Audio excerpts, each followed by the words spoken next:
Chapter 184. He directly knelt in front of Xiao Chen and begged. There was no other way. The Su clan had already given an ultimatum. The Yan clan had to leave Changle City within 5 days. Otherwise, they would attack the Yan clan through Sujin. There was no other way out. Otherwise, Yan Kong wouldn't beg Xiao Chen like this. Xiao Chen helped Yan Kong up with his own hands. He looked at Yan Kong and finally said, "If things are really as senior brother," Yan Kong said, "I can help. However, I can only protect the Yan family from destruction. I will not help the Yan family destroy the Su family." Really? Don't worry, Junior Xiao Chen. My Yan clan has no intention of destroying the Su clan. Hearing Xiao Chen's words, Yan Kong was immediately overjoyed. Xiao Chen did have a good impression of Yan Kong. Although they hadn't interacted much, from the surface, Yan Kong seemed to be the kind of person with a gentle personality. Whether it was the way he treated people or the way he spoke, they all displayed Yan Kang's gentle personality. People like this usually didn't like killing. At the same time, they were honest people. It was because of this that Xiao Chen agreed. Finally, with Xiao Chen's help, the Yan clan's crisis was resolved. Unable to hide the excitement in his eyes, Yan Kong excitedly bowed to Xiao Chen and said, "Yan Kong will never forget brother Xiao Chen's kindness. This time, I can make the decision to give the clan's sword seed to brother Xiao Chen as a token of my gratitude." Naturally, he knew that he couldn't let Xiao Chen help him for free. Therefore, Yan Kong decided to give the Yan clan's heirloom sword seed to Xiao Chen as a token of gratitude. Hearing the two words sword seed, Xiao Chen, who originally had a calm expression, couldn't help but be moved. This sword seed was simply a peerless treasure. It could only be born in places like Burial Sword Valley. It absorbed the essence of countless swords and was called a sword seed. As for the sword seed, it was an irresistible treasure to any sword cultivator. There were simply too many benefits. As for Xiao Chen, the greatest benefit was undoubtedly the Heavenly Way Sword embryo. He had been tirelessly feeding the Heavenly Path Sword embryo regardless of the cost. However, the Heavenly Path Sword embryo that had devoured so many swords still hadn't changed much. Such a transformation speed was too slow. However, it would be different if there was a sword seed. It was hard to imagine what would happen if the Heavenly Path Sword embryo devoured a sword seed. He never thought that the Yan clan would have a sword seed.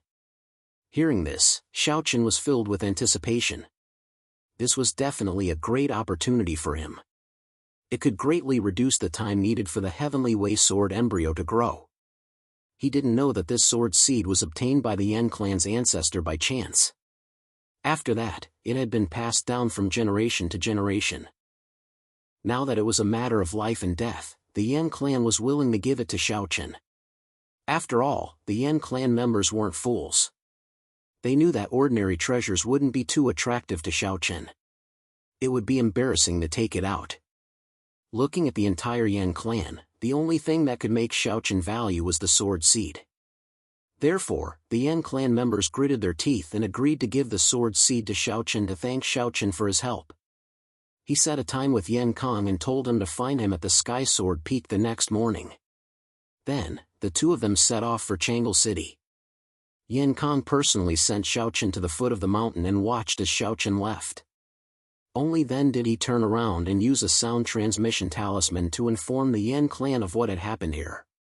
It was a very simple message. He only said that Xiao Chen had agreed to help, so that his father and the Yan clan could rest assured. He would arrive at Changle City with Xiao Chen in 3 days' time. After returning to the dustless residence, he told Qin Shuru about Yan Kang's matter. After learning that Xiao Chen would be leaving tomorrow, Qin Shuru didn't say much, although she was a little reluctant. She also knew how important the sword seed was to Xiao Chen. Not to mention other things, just the sword seed alone was something that Xiao Chen couldn't refuse. After a silent night, Yan Kong arrived at the dustless residence early the next morning. It was obvious that he was very anxious about the Yan clan's matter. Without wasting any time, Xiao Chen and Yan Kong left on the Great Golden Winged Peng Eagle after informing Tsang Xian and Dao Master Dan Yun. Setting off from Nine Firmaments Palace, with the great golden-winged ping eagle's speed, it would take them 3 days to reach Changle City. On the way, Xiaochen took out a mask and put it on his face. The reason why he wanted to hide his identity was naturally because Xiaochen had his own plans. The current situation in Changle City was only Yan Kang's side of the story. His original intention was not to get involved in the battle between the aristocratic families. But this time, firstly, it was because of Yan Kang's pleading. Secondly, he only needed to protect the Yan clan. He didn't need to deal with the Su clan. Lastly, Xiaochen was really jealous of the sword seed. Combining the above 3 reasons, Xiaochen agreed to help. However, Xiaochen wasn't stupid. He didn't want to be used as a tool by others. Since the Su clan could force the Yan clan to the brink of death with just Su Jin, the Yan clan could also force the Su clan to the brink of death with him. Perhaps the effect would be even better. Therefore, before personally understanding the situation, Xiaochen didn't want to expose his identity. He also didn't want others to use his name to do whatever they wanted.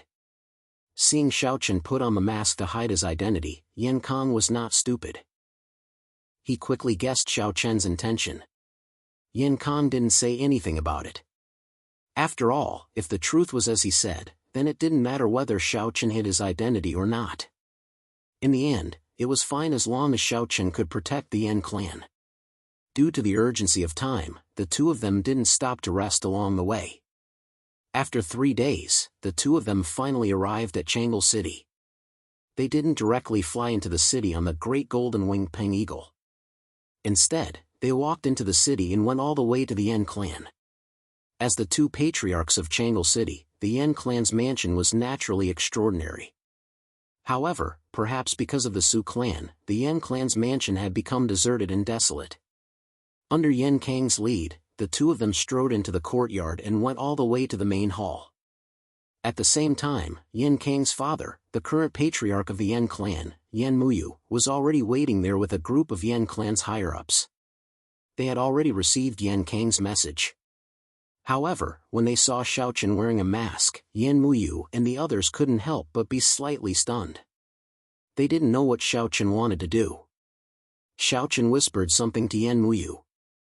After that, Yan Muyu also understood what Xiaochen meant. He didn't show any signs of anger. After all, the Yan clan didn't have the right to be angry in front of Xiaochen. He bowed respectfully to Xiaochen. In response, Xiaochen nodded slightly and said indifferently, "Patriarch Yan, I can help with the Yan clan's matters. However, I have a condition. No one is allowed to expose my identity." Although Yan Muyu and the others already knew why he was wearing a mask, Xiaochen still deliberately reminded them. "Brothers, please vote for Sword Master Ba Huang. It's free." Moreover, Sword Master Ba Huang's current recommendation results are indeed a bit dismal. There's a huge gap between the overall results. In addition, I hope that brothers can publicize this more and introduce Sword Master Ba Huang to your friends. Finally, and most importantly, thank you brothers for your support. Thank you very much. Wufeng will definitely not disappoint you brothers. Chapter 185.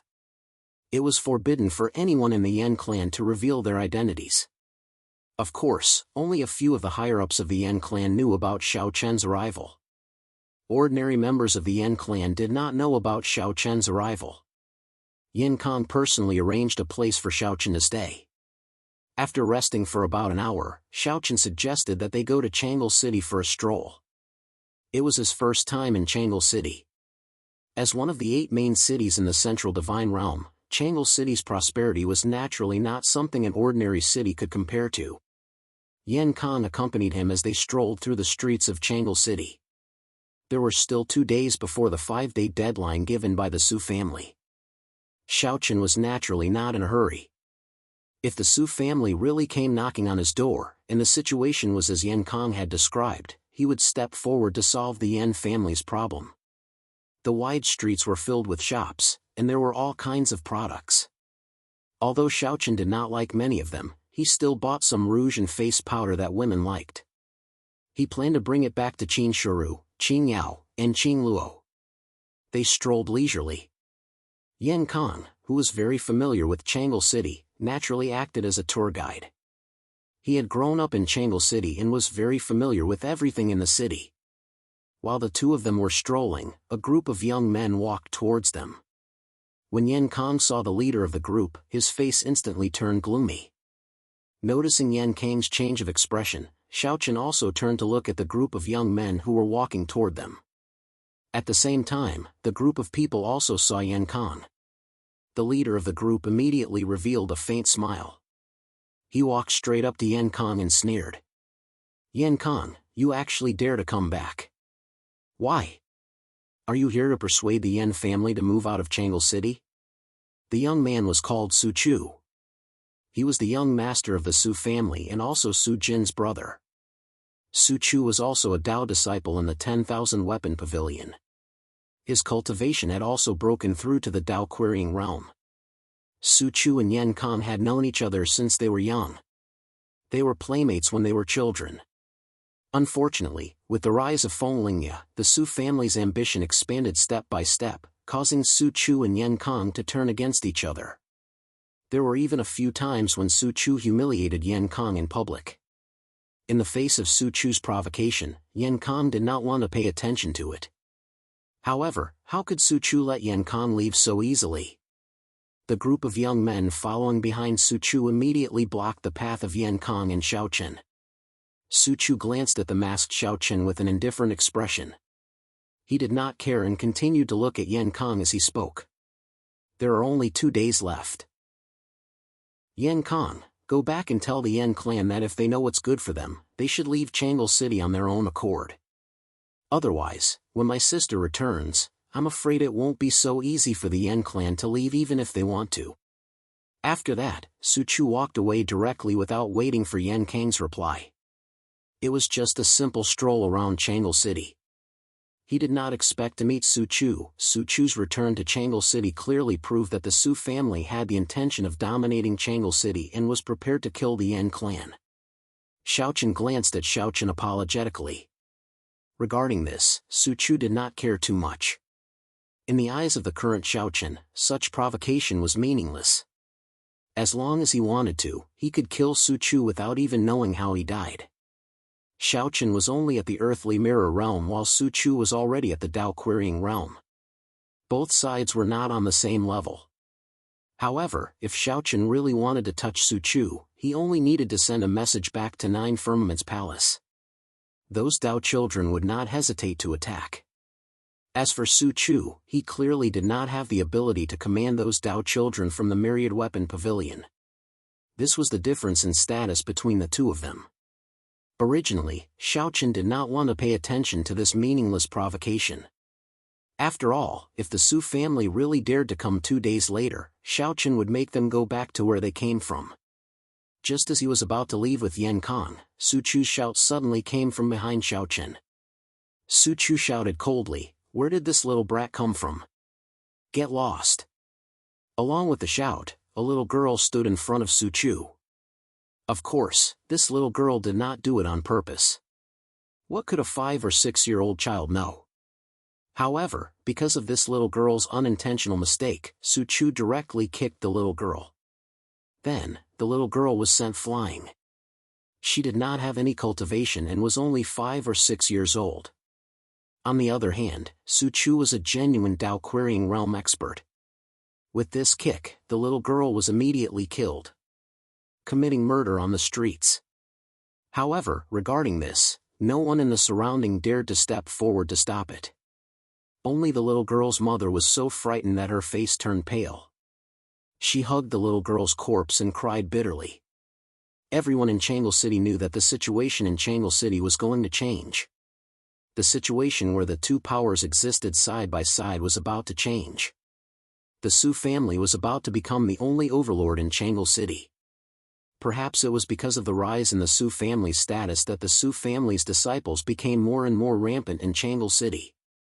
Things like today were not the first time that happened to the Su family's disciples. There were even worse things than this. For example, kidnapping women, taking advantage of others. All kinds of evil deeds were vividly displayed by the Su family. Regarding this, although the people were angry, there was nothing they could do. In Changle City, who dared to offend the Su family, who was at the peak of their power? He looked coldly at Su Chu. Just as Su Chu acted as if nothing had happened and was about to leave, Xiao Chen, who had been silent all this time, finally opened his mouth. You want to leave after killing someone? Hearing Xiao Chen's words, Su Chu turned around and looked at Xiao Chen with a mocking expression. Why? Do you want to stand up for me? He did not feel that Xiao Chen was any threat. In Su Chu's opinion, Xiao Chen was at most a follower of Yan Kang. He did not have the slightest bit of regret. Perhaps in Su Chu's opinion, the little girl's life was so lowly that it was even worse than grass. He had never thought of himself as a saint. In addition, the people of the Tianqian continent were tough. Martial arts flourished, and life-and-death battles were staged every day. However, facing a weak little girl, Su Chu could actually kill her. This made Xiao Chen furious. Since he was a martial artist, he should have the strength of character of a martial artist. Didn't he feel ashamed to kill a weak person? Facing Su Chu, who did not have the slightest bit of regret, Xiao Chen's face hidden under the mask had become extremely cold. His eyes were filled with murderous intent as he stared at Su Chu. After a while, Xiao Chen said word by word, 2 days later, I will wait for you at the Yan family. After that, he ignored Su Chu and walked towards the dead little girl. After seeing Su Chu's actions with his own eyes, the anger in Xiao Chen's heart changed some of his thoughts. At first, he only wanted to protect the Yan family. But now, in Xiao Chen's heart, Su Chu must die. Please collect, please recommend. Chapter 186. Ignoring Su Chu, Xiao Chen walked past him and came to the side of the little girl's body. Looking at the girl's mother who was crying bitterly, the coldness in Xiao Chen's eyes became more and more intense. With the heart meridian broken, even the gods would not be able to save her. He did not expect that Su Chu would be so cruel to a little girl, leaving no chance for the little girl. Knowing the girl's mother's grief, Xiao Chen did not know how to comfort her and let her think things through. Xiao Chen could not say these words. When encountering such a thing, who would be able to think things through if they were in her shoes? Thousands of comforting words turned into a silent sigh in the end. From the space ring, he took out 100 spiritual stones and gave them to the girl's mother. If these spiritual stones were exchanged for gold coins, it would definitely be enough for an ordinary person to live a carefree life. I will avenge her. If you need anything, you can go to the Yan family. The Yan family will help you.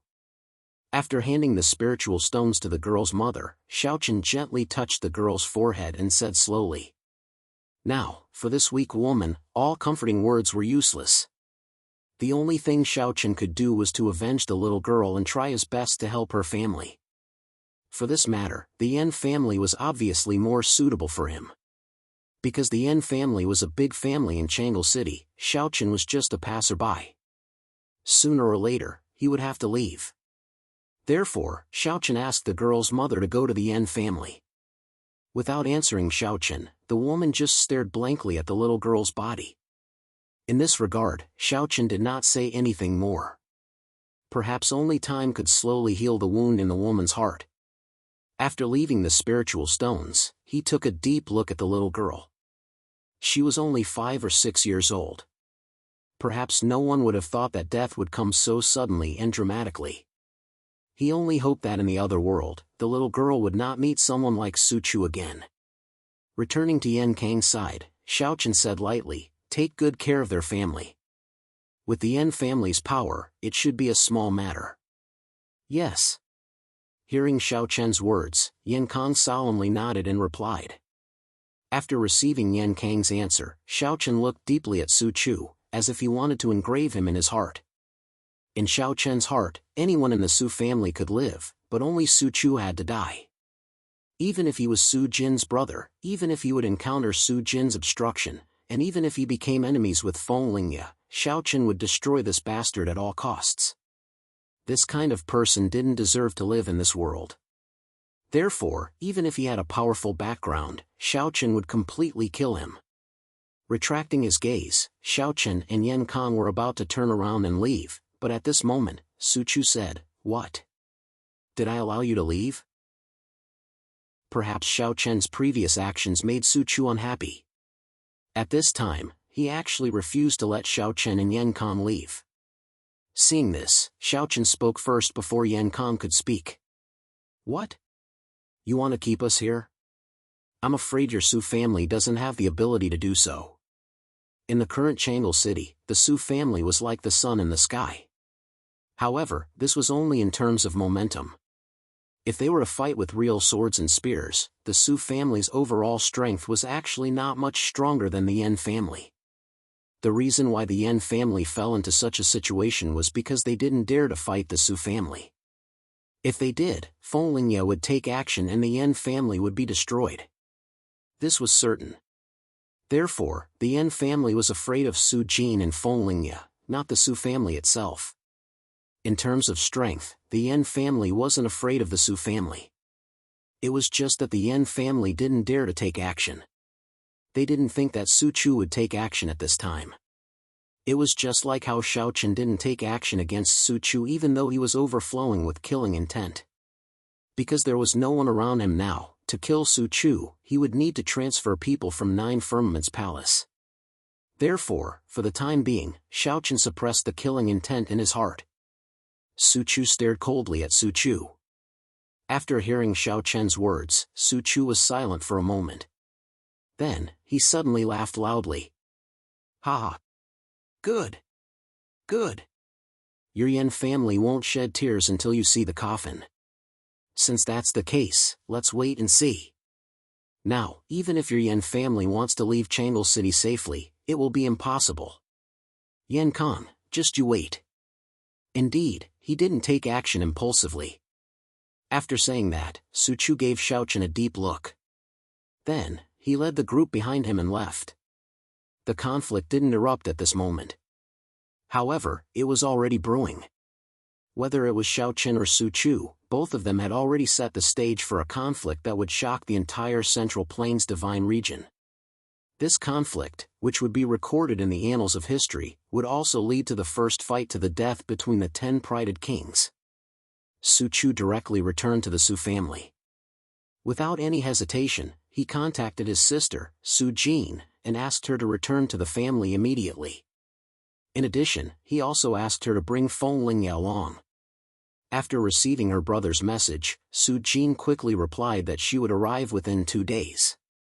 After receiving the reply, a cold smile immediately appeared on Su Chu's face. This time, he wanted to see what the Yan family would use to deal with the Su family. Of course, Su Jin didn't know what had happened today. She also didn't know what the Su family had done in Changle City during this period of time. To Su Jin, she was only doing it for her family. However, she wasn't an evil person. From a certain point of view, Su Jin was actually being used by the Su family. The Su family also borrowed Su Jin's tiger skin to do whatever they wanted in Changle City. At the same time that Su Chu contacted Su Jin, Xiaochen, who had also returned to the Yan family, also used a sound transmission talisman to contact Sang Xian. He briefly told Sang Xian about what had happened in Changle City. Sang Xian's reply was very simple. "What do you want to do?" "I want to meet the Myriad Weapon Pavilion and Lihua Jiao Wang, Fenglingye." In response to Sang Xian's question, Xiaochen directly replied. If he wanted to kill Su Chu, he would definitely be stopped by Su Jin. As such, he would have to become enemies with Fenglingye and the Myriad Weapon Pavilion. Thus, before that, Xiaochen naturally had to make some preparations. He had to mobilize some experts from Nine Firmaments Palace. After Xiaochen sent the message to Sang Xian, only a quarter of an hour had passed. The news of Xiaochen preparing to fight to the death with Fenglingye and Changle City quickly spread throughout Nine Firmaments Palace. At the same time, the news of Xiaochen needing help from Nine Firmaments Palace spread like wildfire. For a moment, the entire Nine Firmaments Palace was in an uproar.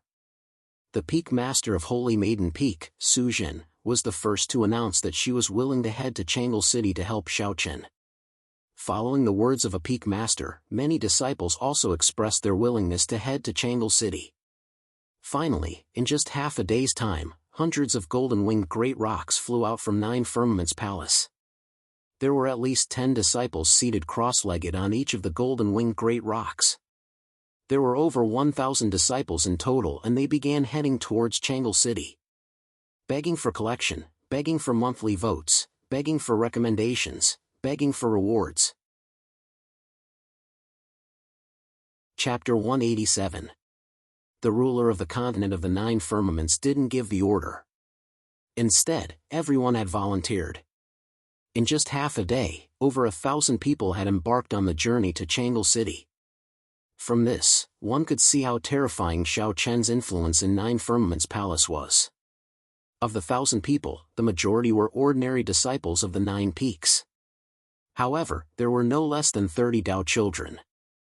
There were also 40 elders in attendance. There was also one of the 9 Peak Lords, the Peak Lord of Holy Maiden Peak, Su Jin. With such a lineup, destroying Changle City would be an easy task. Due to Xiao Chen's summoning, Nine Firmaments Palace's army was approaching. At the same time, Su Chu, who had sent a message to Su Jin, was sitting alone in his study room. There was a dark look on his face as he pondered something. Just like what was said before, Su Jin might be a little unruly, but she wasn't a bad person.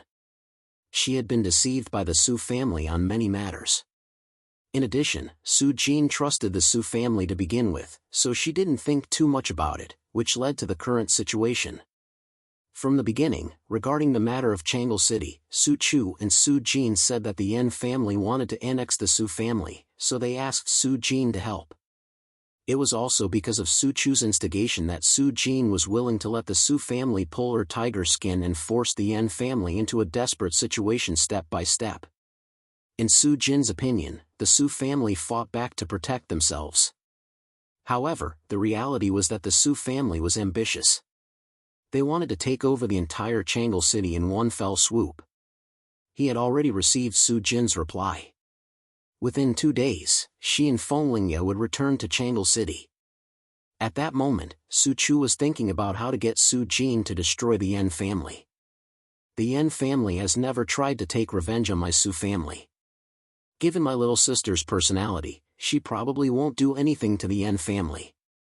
Su Chu thought to himself. After what happened today, Su Chu no longer wanted the Yan family to move out of Changle City. He wanted the Yan family to be completely destroyed. However, in order to do so, he would need Su Jin's help.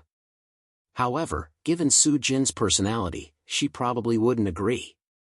Moreover, if nothing had happened, Su Jin might have found out the truth. If Su Jin knew that everything was because the Su clan wanted to monopolize Changle City and that the Yan clan was the victim, Su Jin would probably not make a move against the Yan clan. Because of the above 2 reasons, Su Chu had to force the Yan family to attack the Su family before Su Jin arrived. It was best to let the Yan family kill 1 or 2 of the Su family's lineal descendants. In this way, with his fanning the flames, with Su Jin's character, she would definitely be furious. At that time, the Yan family would be destroyed. But what exactly should he do to make the Yan family unable to control themselves and take action against the Su family? This was the most crucial point. After all, the Yan clan didn't even launch a counterattack when the Su clan was pressuring them. Now, it was even more difficult for the Yan clan to kill the direct descendant of the Su clan. After all, the Yan clan wasn't stupid. Su Chu thought hard. Finally, the scene of the little girl's death today suddenly appeared in his mind. In an instant, a crazy plan appeared in Su Chu's heart. With a cold smile on his face, Su Chu softly muttered to himself. "All right, Yan Khan. Don't you think that you are full of righteousness? I will use this to force you. As long as you dare to touch a single person of my Su family, I have a way to completely destroy your Yan family." Finally, he thought of a vicious plan. He thought that this time, he would definitely be able to completely destroy the Yan family. However, at this time, Su Chu didn't realize that it was because of this method of his that caused a massacre that no one could stop in the Su family a few days later. Those who participated in this matter were all killed. It could be said that Su Chu's action had completely destroyed the Su family. Very quickly, a few of the Su family's lineal descendants were summoned. As Su Jin's brother and the Taoist of the Thousand-Weapon Pavilion, Su Chu's position in the Su family was very high. He was publicly recognized as the next Su family head. Therefore, many of the Su family's disciples blindly followed his orders. A total of 7 or 8 people gathered in Su Chu's study. No one knew what they were talking about. It was not until night fell that these 7 or 8 people left one after another. Su Chu looked at the night sky with a dark moon hanging in the sky. A sinister smile hung on the corner of his mouth. The night was silent. This was supposed to be an ordinary night. However, when the next morning arrived, something that made countless people angry happened. At the entrance of the Yen residence, a total of 10 corpses of ordinary citizens of Changle City were lined up in a row. A Su family's lineal descendant was standing arrogantly in front of the Yen residence's entrance. He coldly shouted at a group of Yen residence guards. "These people are the role models of your Yen family. There is still one more day. If your Yen family doesn't leave Changle City, the people lying here will be your Yen family's people." After he coldly shouted, the Su family's disciples strode away. At the same time, the entire Yen family was abnormally angry because of this matter. The Yen family was not the only ones who were angry. Xiaochen, who was in the Yen residence, also heard about this matter. He did not wear a mask and sat in the garden with a calm expression. After hearing the ins and outs of the matter from Yan Kong, Xiaochen coldly said, 10 innocent lives. Good Su family. Yesterday, because of Su Chu's actions, the killing intent was overflowing. Today, the Su family had completely touched Xiaochen's bottom line. If those 10 people were warriors and died on the battlefield against the Su family, then Xiaochen would not say anything. However, those 10 people were ordinary people without any cultivation. Facing the Su family, they were not a threat at all. However, the Su family actually killed them. When warriors fought, life and death were up to fate. Death was not a rare thing for warriors. However, as a big family, the Su family actually killed ordinary people who did not even have the strength to truss a chicken. This was really despicable. It was simply insane. Seeing Xiaochen's cold expression, Yan Kong, who was standing respectfully at the side, also had the same expression. However, as a member of the Yen family, he was more concerned about the Su family's purpose. He had already faintly realized that the matter might not be so simple. Yan Kong whispered, "Brother Xiaochen, perhaps this matter is not as simple as it seems. This is no longer important. Of course, things can't be as simple as they seem on the surface. Otherwise, the Su family wouldn't have killed someone and brought the body to the door of the Yen family. But I don't want to delve into this now. Su Chu, Su family, very well. I'll remember how many people you've killed. How many innocent people have died in your hands. By then, I'll make up for it with how many direct descendants of the Su family you've killed." Naturally, he felt that the Su family had other purposes. However, Xiaochen did not want to delve into this. No matter what the Su family's purpose was, he only needed to suppress them. When the time came, no matter how many people the Su family killed, Xiaochen would make up for it with the lives of the Su family's descendants. Second update: please collect, please vote, please recommend, please reward. Chapter 188. The actions of the Su clan made Xiaochen furious. At the same time, it also made all the people in Changle City furious. However, as ordinary people, they naturally could not go against the Su clan. Hence, many people dared to be angry but did not dare to say anything. At the same time, they secretly prayed that these things would never happen to them and prayed for the blessings of the gods. Under the orders of Xiaochen, the Yan clan buried the 10 innocent people who had died in vain.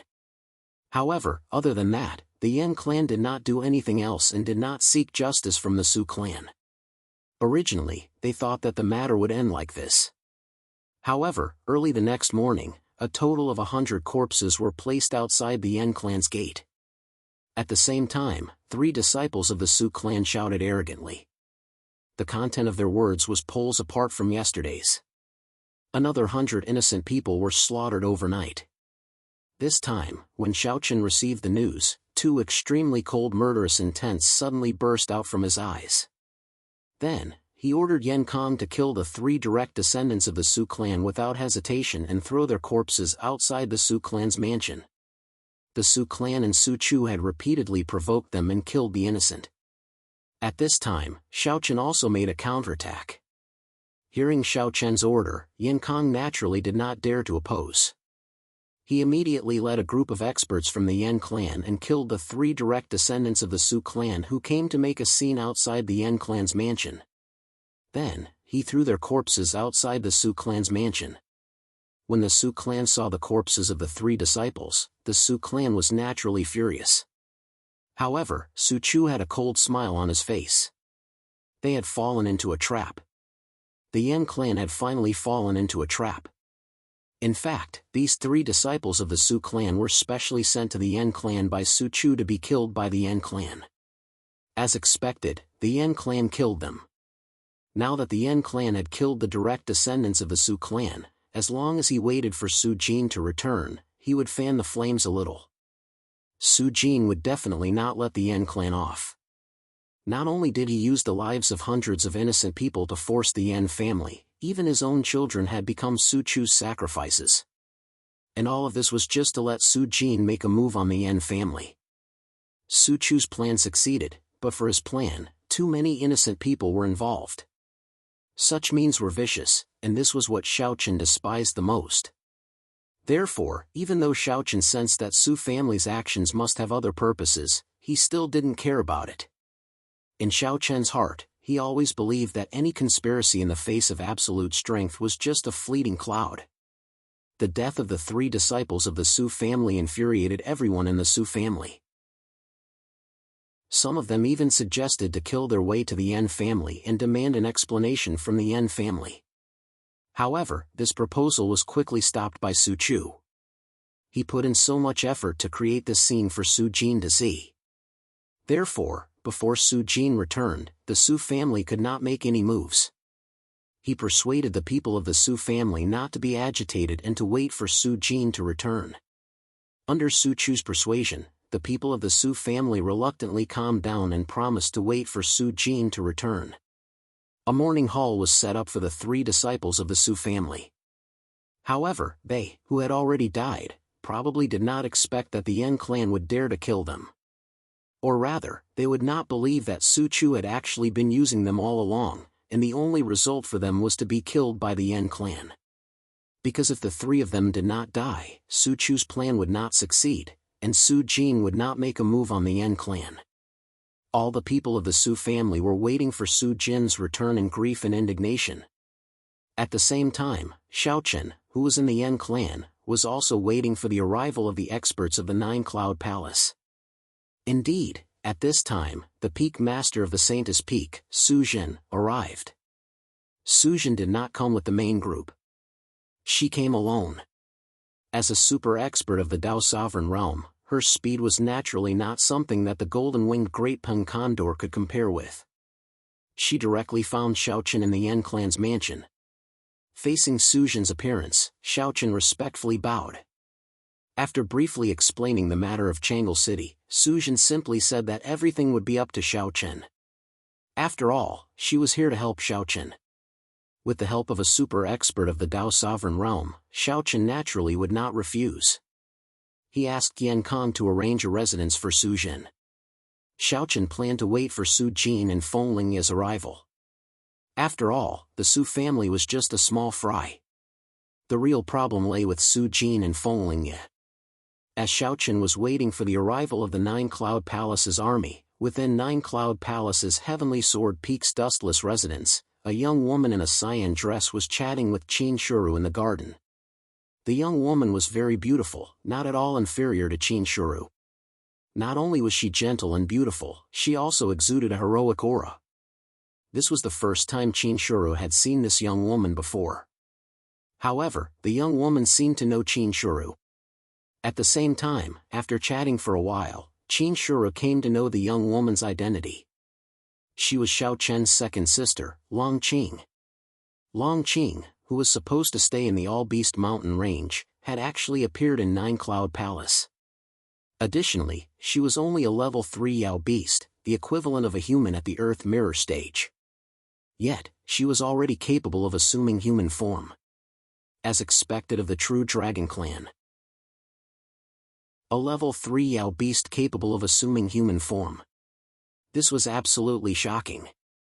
Long Qing, who had only just assumed human form, could not wait to come to the Middle-earth Divine region to look for Xiao Chen and Qianling. She did not manage to find out anything about Qianling.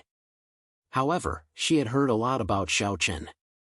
Thus, she directly came to Nine Cloud Palace. As the two women were chatting, a middle-aged man in black clothes suddenly strode in. This middle-aged man was sent by the Yao Beast Empire to protect Long Qing. He was a venerable beast expert. Earlier, this venerable beast expert had gone to pay a visit to the ruler of the Nine Clouds. After all, he had come to Nine Cloud Palace and they were Yao Beasts. If he did not make his intentions clear, it would be easy for misunderstandings to arise. After expressing his goodwill to the ruler of the Nine Clouds, the venerable beast expert returned. Seeing this, Long Qing stood up and said to Qin Shuru, "Let's go, sister-in-law. Let's go to Changle City to look for him." Since she had not seen Xiao Chen in Nine Cloud Palace, Long Qing planned to head directly to Changle City. In order to meet with Xiao Chen, Long Qing had begged the Beast Emperor for a long time before finally succeeding. Hearing Long Qing's words, Qin Shuru nodded slightly. Then, under the guidance of the venerable beast expert, the three of them flew up into the sky and headed towards Changle City. Xiao Chen did not know that Long Qing had left the All-Beast Mountain range and come to Nine Cloud Palace. At that moment, Su Jin and Feng Lingye finally arrived at the Su family's residence in Changle City. The Myriad Arms Pavilion was much closer to Changle City compared to Nine Cloud Palace. Thus, it was understandable that Su Jin and Feng Lingye would arrive first. After entering the Su family's main gate, Su Jin saw that the entire Su family's residence was covered in white cloth. She frowned slightly. This was something that would only happen after a direct descendant of the Su family had fallen. Without saying anything, Su Jin strode towards the Su family's main hall. Feng Lingye followed behind her with a puzzled look on his face. Third update, brothers, please subscribe, please subscribe, please subscribe. Chapter 189. Su Jin's arrival made everyone in the Su family overjoyed. As Su Jin and Feng Lingye walked into the Su family's main hall, a group of Su family members dressed in mourning clothes quickly greeted them. The one walking in front was naturally the head of the Su family, who was also Su Jin and Su Chu's father, Su Heng. Beside him, Su Chu followed closely with a sorrowful expression. Seeing her father and brother, Su Jin asked, "Father, brother, what happened?" Having just returned to the Su family, Su Jin obviously didn't know much about the Su family's matters. Hearing her words, Su Chu immediately burst into tears. He had prepared so much for this moment. With a sorrowful expression, he said to Su Jin, "Sister, you must protect the Su family. The Yan family is too much. They actually killed Brother Cheng and the other two. Moreover, they even said that they would destroy our Su family," Su Chu said sorrowfully. From his mouth, the matter had become that the Yan family wanted to annex the Su family and had already started to act by killing 3 of the Su family's direct descendants.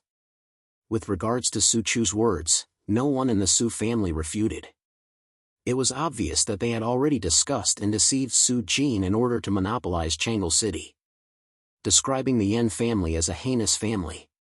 Listening to Su Chu's description, Su Jin's expression turned gloomy. Only Feng Lingye's eyes flashed with a faint trace of doubt. Although everything Su Chu said sounded very organized and seemed to be the same as the reality, after all, the 3 direct descendants of the Su family were indeed dead. However, Feng Lingye felt that there was something wrong with it. Unlike Feng Lingye's shrewdness, Su Jin's character was unruly. At the same time, due to her love for her family, Su Jin was immediately enraged. Her eyes flashed with dense killing intent. In front of Su Chu and the rest of the Su family, Su Jin coldly shouted, "What a Yen family! You actually want to destroy our Su family? Good, I want to see if you have such good teeth." She didn't even think that Su Chu and the rest were lying to her. She completely believed Su Chu's words. After that, Su Jin personally burned incense and paid respects to the 3 dead direct descendants of the Su family. In the end, seeing Feng Lingye standing there in a daze, Su Jin said in a bad mood, "What are you standing there for? Hurry up and burn incense for my 3 cousins." He already felt that there was something wrong with this matter, but after hearing Su Jin's words, Feng Lingye still followed her instructions and burned incense for the 3 fallen Su family disciples. Facing Su Jin, Feng Lingye could be said to be obedient. This was also the reason why the Su family dared to rely on Su Jin to dominate Changle City. As long as Su Jin said something, Feng Lingye would never refuse. It could be said that he was completely obedient to Su Jin. The reason for this was because of their childhood. Feng Lingye's background was actually very miserable. He was an orphan since he was young. As for the young Su Jin, as the young miss of the Su family, Feng Lingye naturally couldn't compare to her. She still remembered that when Feng Lingye was young, he couldn't even afford to eat. The only way to survive was to beg. At that time, not to mention talent or cultivation, just being able to fill one's stomach was already good enough. He remembered that he met Su Jin on a cold winter night. That night, Feng Lingye had a fever. His petite body was curled up under the eaves. He hadn't eaten for 3 days and was starving. Even he himself felt that he couldn't endure it. However, at that moment, Su Jin appeared. She was wearing a beautiful luxurious dress and had an innocent smile on her face. Looking at Feng Lingye, who was almost unconscious, the first thing she said was, "Hey, little beggar. Come home with me. I can take care of you." After hearing Su Jin's words, when Feng Lingye woke up again, he was already in the Su family. Feng Lingye then lived in the Su family and became Su Jin's playmate and servant. The problem of food and clothing was solved. Moreover, in the Su family, Feng Lingye came in contact with martial arts for the first time. From then on, he displayed extraordinary talent. As Feng Lingye's talent completely exploded, his cultivation also rapidly increased. Soon, he attracted the attention of the 10,000 Weapon Pavilion. Then, he successfully entered the 10,000 Weapon Pavilion with Su Jin. Inside the 10,000 Weapon Pavilion, Feng Lingye was like a fish in water. At the same time, his relationship with Su Jin slowly changed. A seed of love that had been planted since they were young slowly sprouted in their hearts. Later on, the two became Dao companions. In the end, when Feng Lingye became one of the 10 prides, he proposed marriage to the Su clan and officially married Su Jin into his family.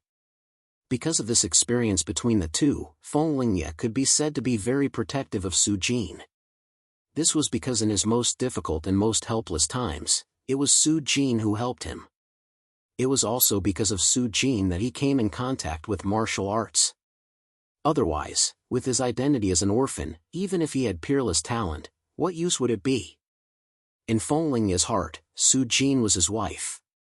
She was the woman who accompanied him through the lowest point of his life. In this life, he would not let her down. This was the vow in Feng Lingye's heart.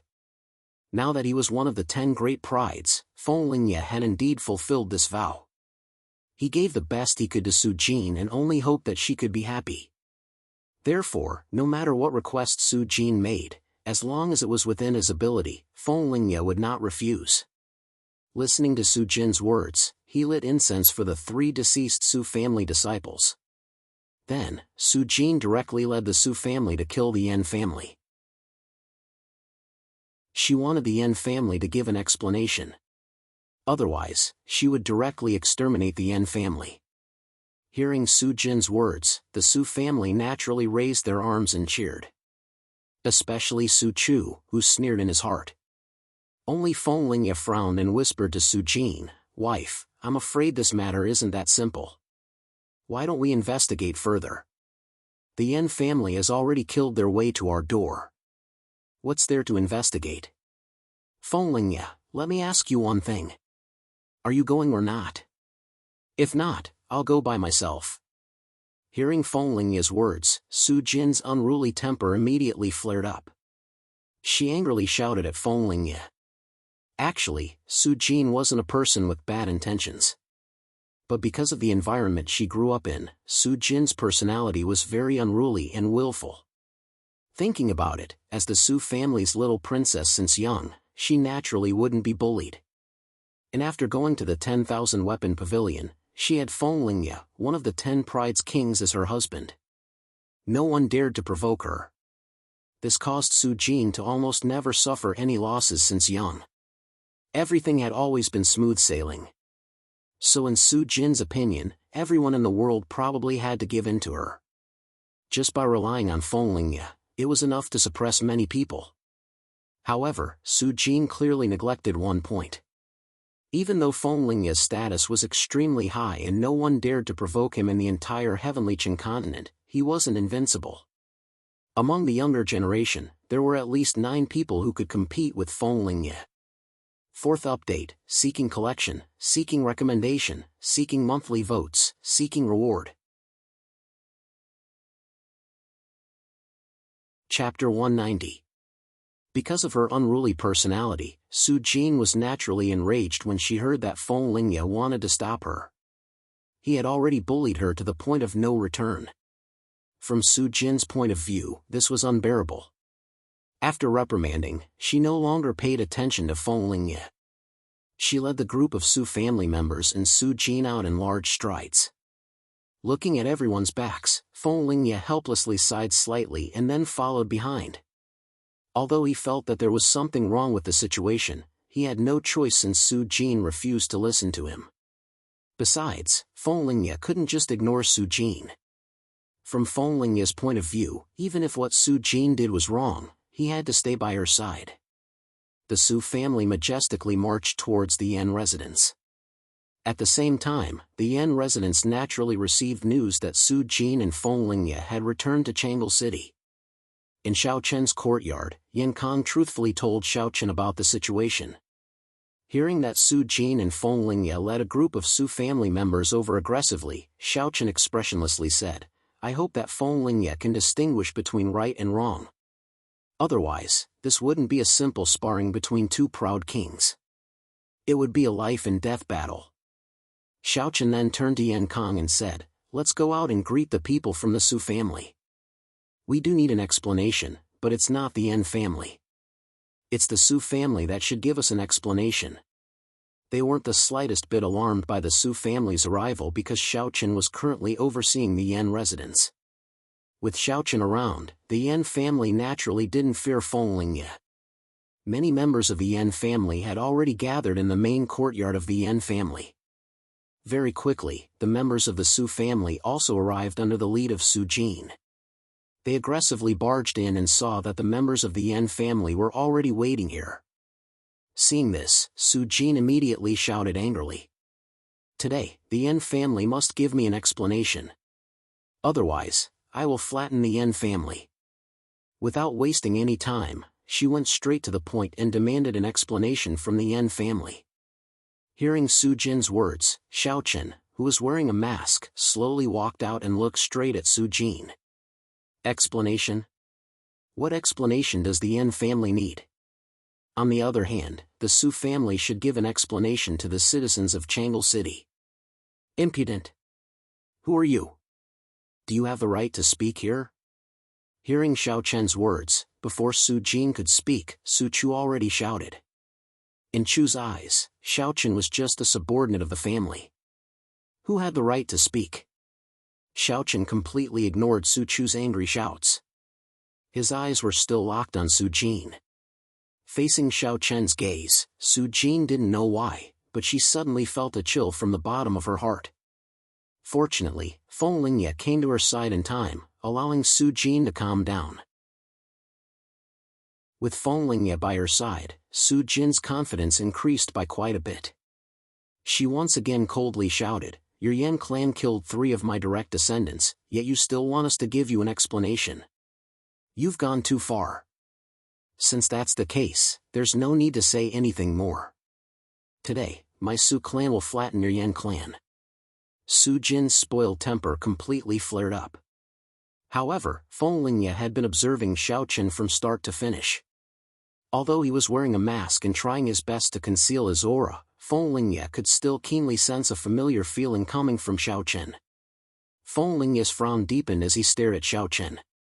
At the same time, Xiao Chen was also a little angry at Su Jin's indiscriminate attitude. He originally wanted to have a good talk with Feng Lingye. However, it seemed that there was no need for that now.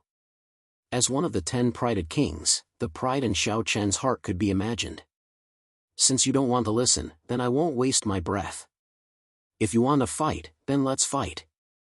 The atmosphere gradually became tense.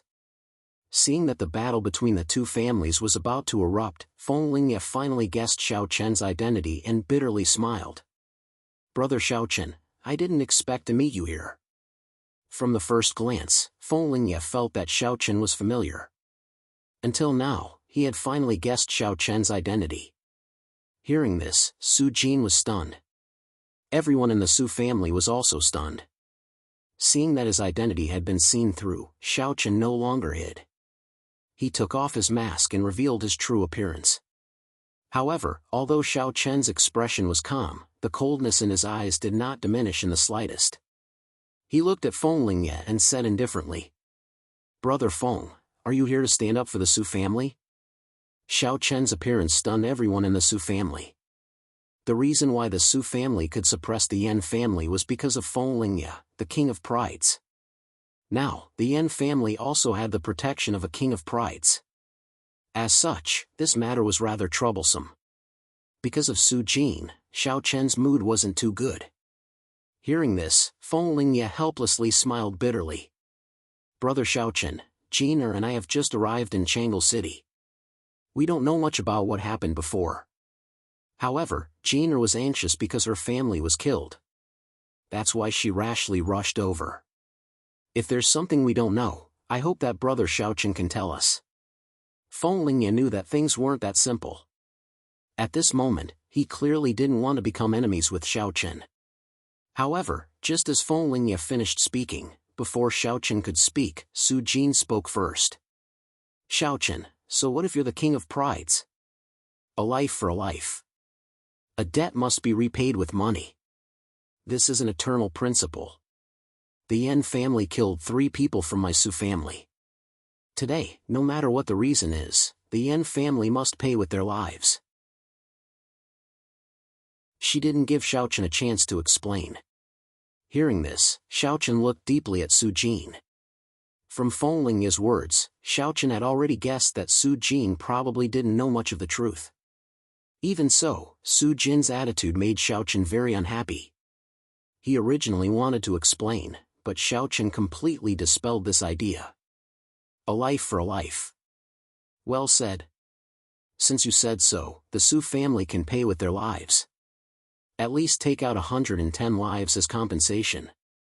Xiao Chen coldly stared at Su Jin and said indifferently, "A life for a life. Well said.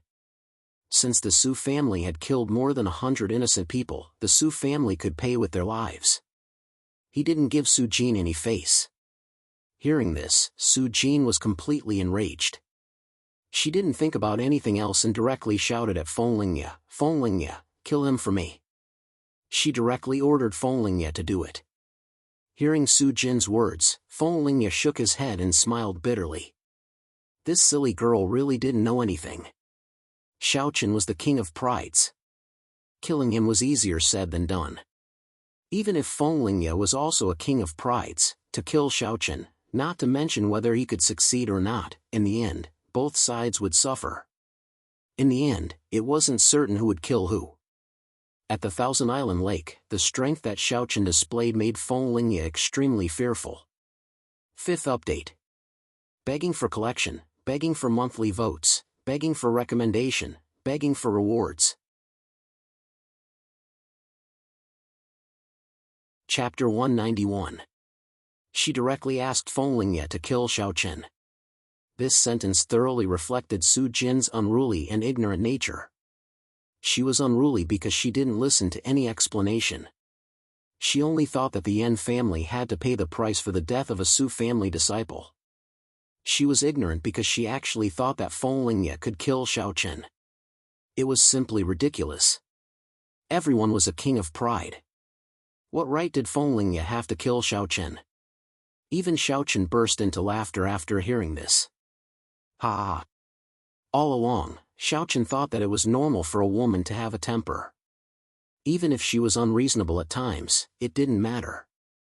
But now, after witnessing Su Jin's unruly behavior, Xiaochen finally understood what it meant to be unreasonable. She only thought about herself and thought that she was right. Everyone else should give in to her. Even if it was a matter of life and death, she could use her unruly behavior to distort the truth unreasonably in order to achieve her goal. At the same time, the peak master of Saint's Peak, Su Jin, appeared in front of Xiaochen. When Feng Lingye saw Su Jin, he didn't hesitate to pull Su Jin away. Feng Lingye had seen Su Jin's portrait in the Myriad Weapon Pavilion. He knew that she was one of the 9 peak masters of 9 Firmaments Palace, a Dao sovereign expert. Now that Su Jin had appeared, there was no chance of winning this battle. As long as Xiaochen wanted to, he and Su Jin had no chance of survival. Therefore, Feng Lingye chose to retreat without hesitation. He forcefully brought Su Jin away from the Yan family. Seeing this, everyone in the Su family naturally flocked to escape. What a joke! With their backbone gone, how could they dare to stay and go against Xiaochen? He didn't stop to rest along the way. Ignoring Su Jin's angry shouts, he carried Su Jin and ran back to the Su family. Only when they reached the Su family's main hall did Feng Lingye put Su Jin down. At this time, Su Jin didn't think much of it and immediately scolded Feng Lingye. Feng Lingye, what are you doing? Wife, that woman just now is the peak master of 9 Firmaments Palace's Saint's Peak. She is a Dao sovereign expert. If we attack, no one in the Su family will be able to return. Feng Lingye smiled bitterly in the face of Su Jin's scolding. After learning about Su Jin's identity from Feng Lingye, Su Jin finally calmed down. Seeing this, Feng Lingye seized the opportunity and said, "Wife, I think there might be some hidden secrets in this matter. How about we investigate it first?" Feng Lingye did not wish to become enemies with Xiaochen. At the same time, there was something fishy about this matter. Hearing Feng Lingye's words, Su Jin chose to remain silent. At the same time, back in the Yan family, Xiaochen watched as the cultivators from the Su family fled. He did not stop them. The majority of 9 Firmaments Palace's forces had yet to arrive. It was not yet time for him to attack the Su family. Additionally, Xiaochen wanted to give Feng Lingye one last chance. In the end, he gave Feng Lingye another chance. However, Feng Lingye's final choice left Xiaochen helpless. At the same time, he pushed the Su family to the brink of destruction. He began to investigate the truth of the matter. For this matter, the truth was not difficult to investigate. He only needed to visit Changle City and he would naturally find out the truth. In just a short 2 hours, Feng Lingye had figured out the whole story. It turned out that it was the Su clan who wanted to annex the Yan clan from the very beginning. The reason why Xiaochen killed the 3 direct descendants of the Su clan was because they had killed innocent people. As for Su Jin, she had been used by the Su clan from the very beginning. After learning the truth, Feng Lingye flew into a rage and told the truth to Su Jin.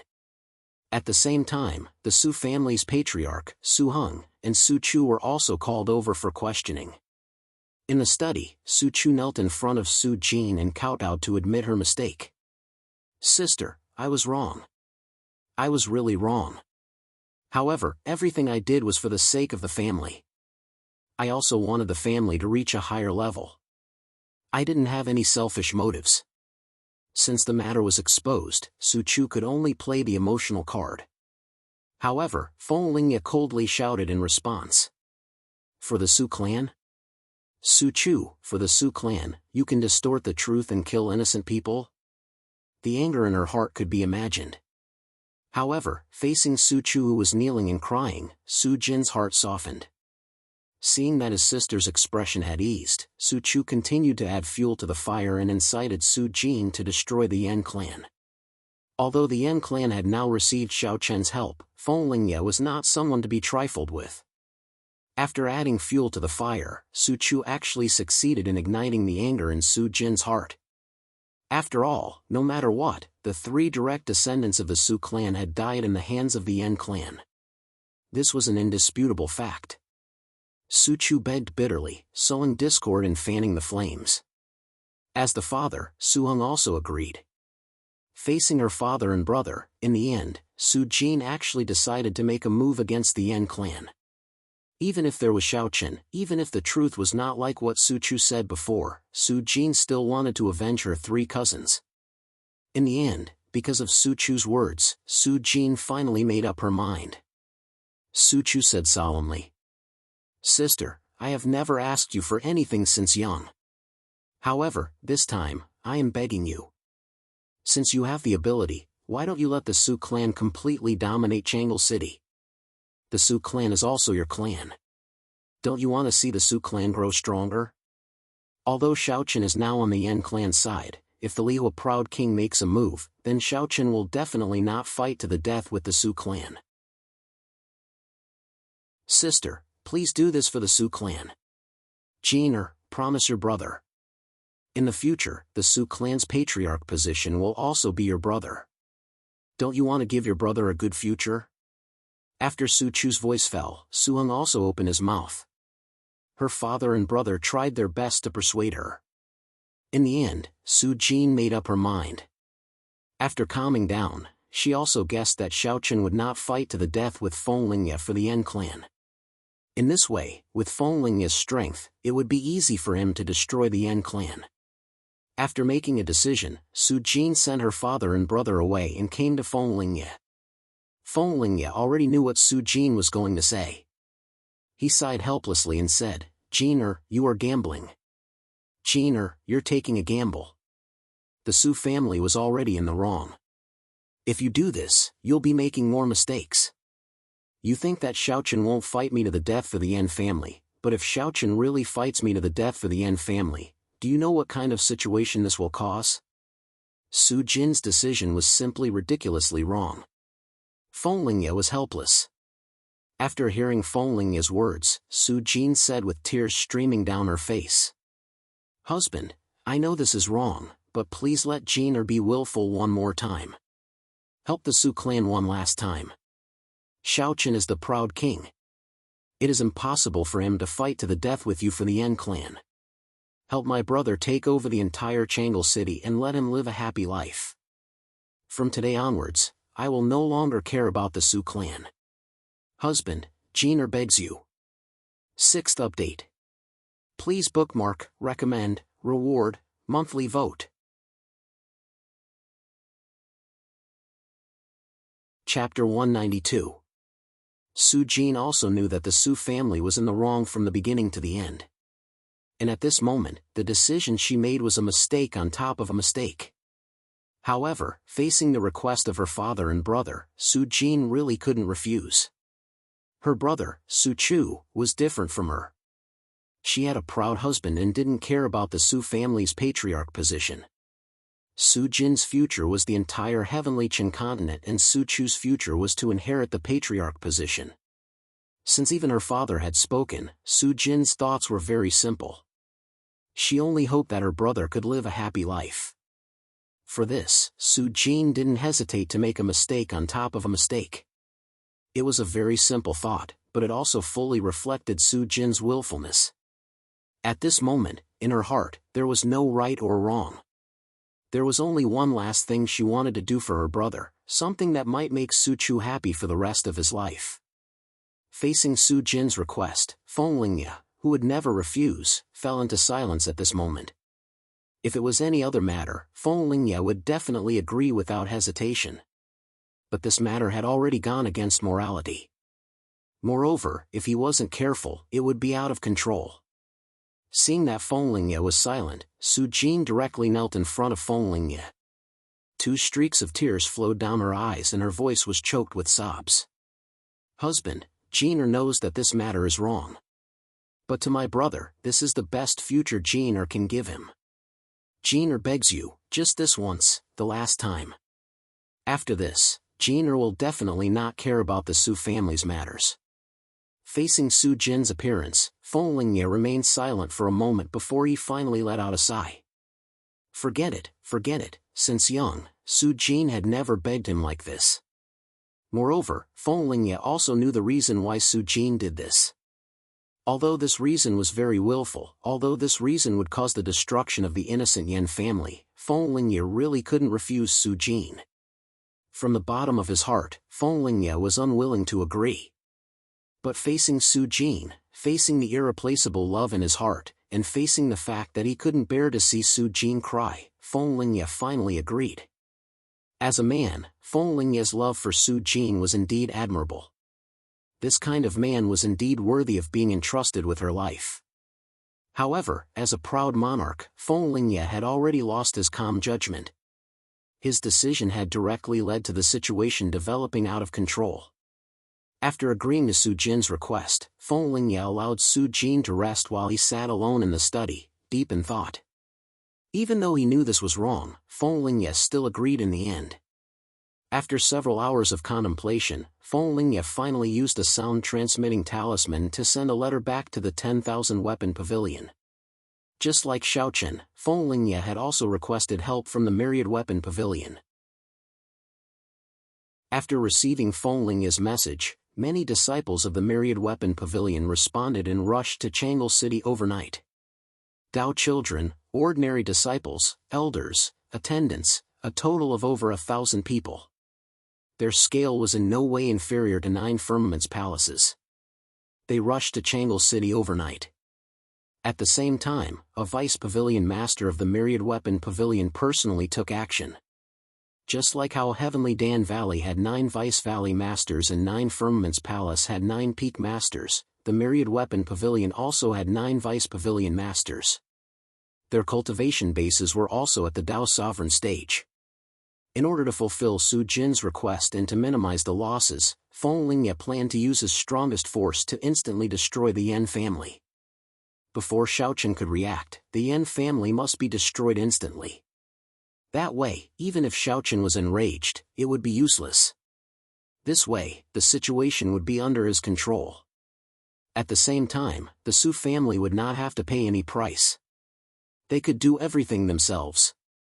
Feng Lingye's plan was indeed perfect. If Xiaochen had not sent a message back to 9 Firmament's palace in advance, and if 9 Firmament's palace's army was not on their way to Changle City, then Feng Lingye's plan could indeed destroy the Yan family in one fell swoop. Unfortunately, 9 Firmament's palace's army was already on their way. Feng Lingye had already lost the opportunity to instantly destroy the Yan family. His actions caused the armies of the 2 great powers to erupt in an earth-shattering battle outside Changle City. Unaware of all this, the myriad weapon pavilion's army could reach Changle City in one day if they rushed at full speed. Sitting in the study, Feng Lingye rubbed his temples in irritation. There was an inexplicable irritation that Feng Lingye had nowhere to vent. The things that he didn't want to do, he had no choice but to do because of love. Feng Lingye's decision could only be said to be out of love. At the same time, it was also stupid. A shocking battle that could have been resolved was about to erupt because of Su Jin's willfulness and Feng Lingye's ignorance. While Feng Lingye was making his decision, Xiaochen, who had yet to fall asleep, was chatting with Su Jin in the garden of the Yan family. There were some exquisite pastries and fruits placed in front of them. At the same time, there was also a pot of fine wine. They were casually drinking and chatting. Seeing Xiaochen, who seemed to be absent-minded the entire night, Su Jin asked, "What's wrong? You seem to be absent-minded the entire night." As the peak master of Holy Maiden Peak and a Dao sovereign expert, Su Jin did not put on any airs in front of Xiaochen. Hearing Su Jin's words, Xiaochen calmly replied, "It's nothing. I just have a bad feeling in my heart. It feels like something big is about to happen. Is it about the Su family? There should be no need to worry about that. 9 Firmament's palace's army will arrive in one day. When that time comes, even if Feng Lingye is there, you can instantly suppress him, Su Jin replied. There was no need to worry too much about the Su family. Naturally, Xiaoqin and Su Jin did not know that Feng Lingye had also mobilized many experts from the Myriad Weapon Pavilion and was rushing towards Changle City. It was no longer possible for Feng Lingye to instantly exterminate the Yan family. Similarly, it was also impossible for Xiaoqin to directly suppress Feng Lingye. The two prided kings had already mobilized many experts from their respective forces. Unbeknownst to both sides, the two armies would soon meet in Changle City. A great battle was unavoidable. Even Xiaoqin and Feng Lingye could no longer hold back. Xiaoqin's intuition made him feel very uncomfortable. He kept having the feeling that something big was about to happen. However, no matter how he thought about it, he could not figure out what it was. Naturally, Xiaoqin had never thought that Feng Lingye would mobilize the Myriad Weapon Pavilion's army to rush towards Changle City. In Xiaoqin's opinion, Feng Lingye was not such a stupid person. However, because of love, Feng Lingye was stupid for once. For the first time in his life, he did something extremely stupid. 7th update, seeking to collect, seeking to recommend, seeking to reward, seeking monthly votes.